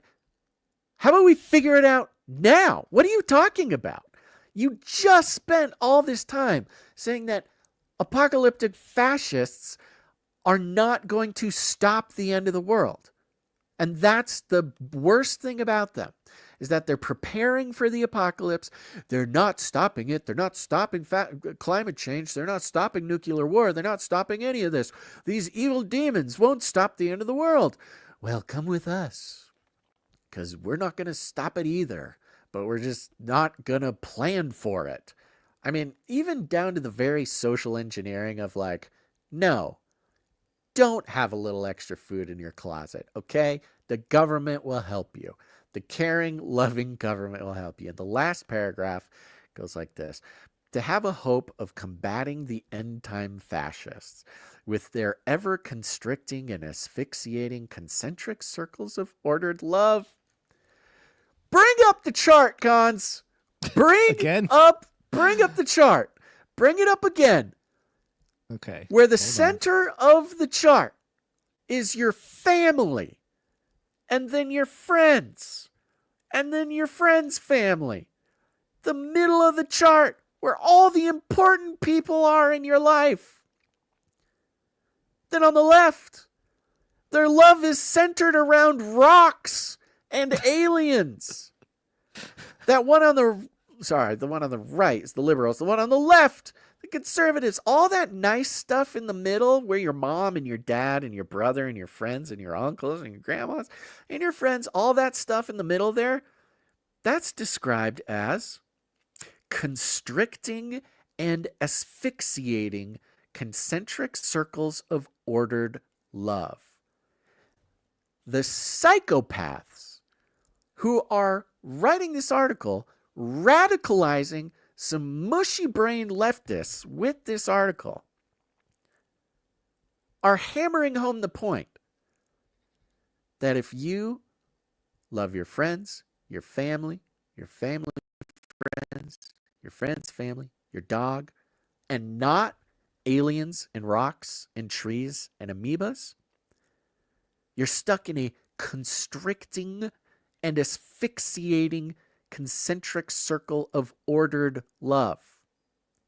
They say we will need to build an unruly, open-hearted movement of the earth-loving faithful. Faithful to this planet.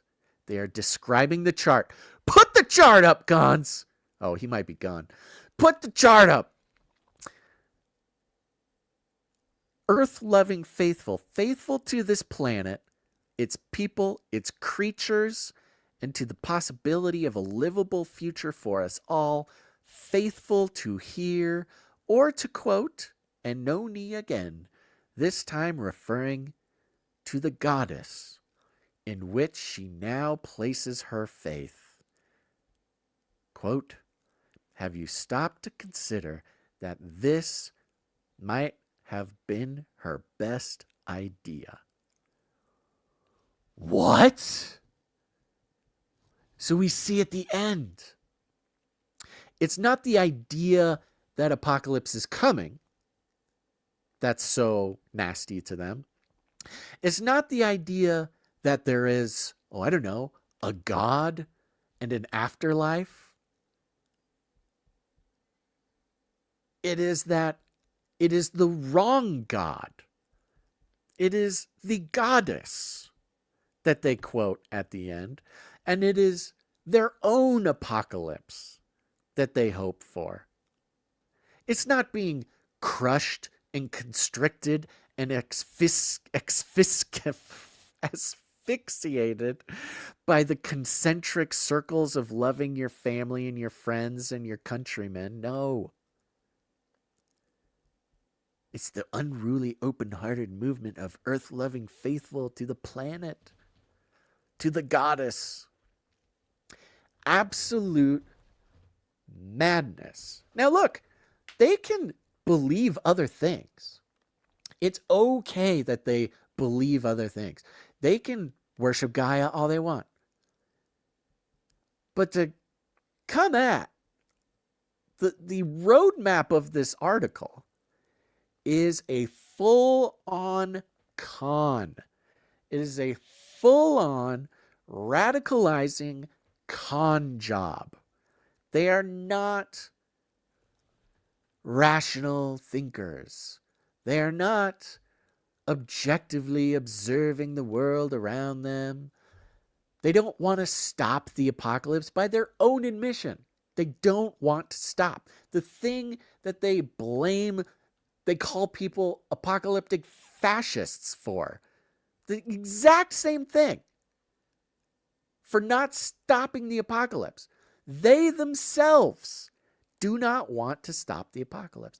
It's a tale as old as time, folks. It's really incredible. I don't know exactly where Gons is, but we'll just keep going until he pops back in. But the fun part is, not only, even if the writers of this article, or whoever their sources are, or whoever was telling them to write it, even if they haven't been watching the full catalog of what Gons and I and the rest of the Canarium have been doing for the past 12 years, the fact that almost every single history-shaping point was addressed. Pronatalism, robotics, AI, uploading consciousness, transhumanism, everything. I mean, go down the list. If there wasn't some sort of direct pipeline from our work to this article, it confirms to me more than ever before that God has me, has Gons, has the show, has every single one of you listening at the forefront of whatever happens next. I've said for the past few months that 1 year from now, 2026, January through whatever, April 2026, totally different world. And I know people have made that claim a lot. I know that that seems like some date setting. I get it. Look, I'm just sharing what's been on my heart. But the fact that we've hit this high watermark, this checkpoint, this save location in the mainstream media, where this radicalizing, bamboozling, con artistry is taking up residence in perhaps the last semi-respected piece of mainstream media on the planet, tells me that we have been on the very strange yet very correct path the entire time.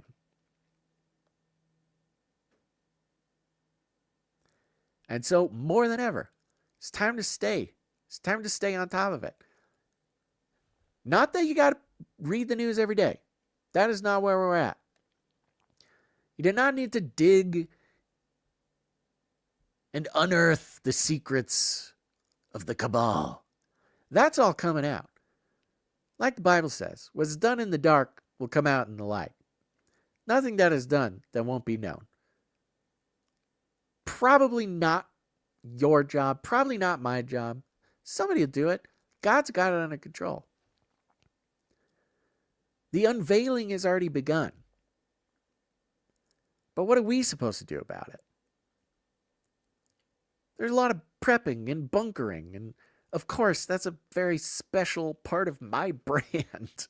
I can tell you what, we're not fascists for trying to prepare our family for whatever comes next.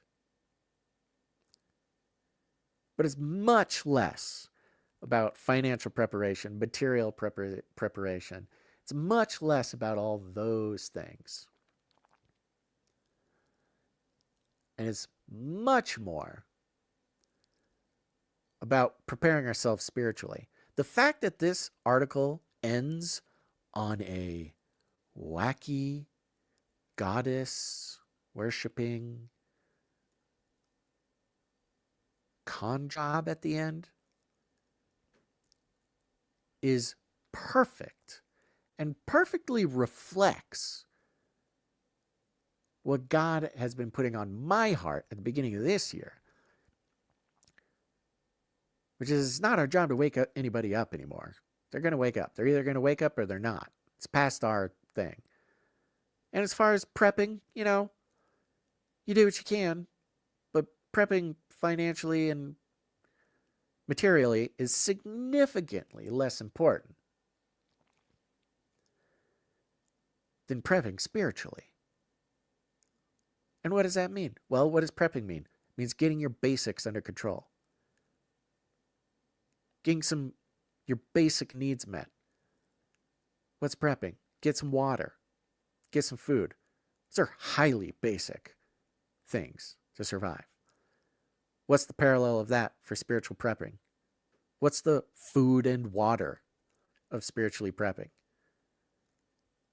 Is buckling in, stopping the excuses, practicing a little discipline, discernment, opening up your Bible, read it, no matter what.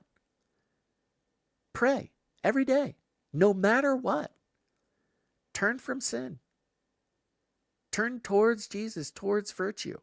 These are the canned beans and the bottle of water level spiritual prepping.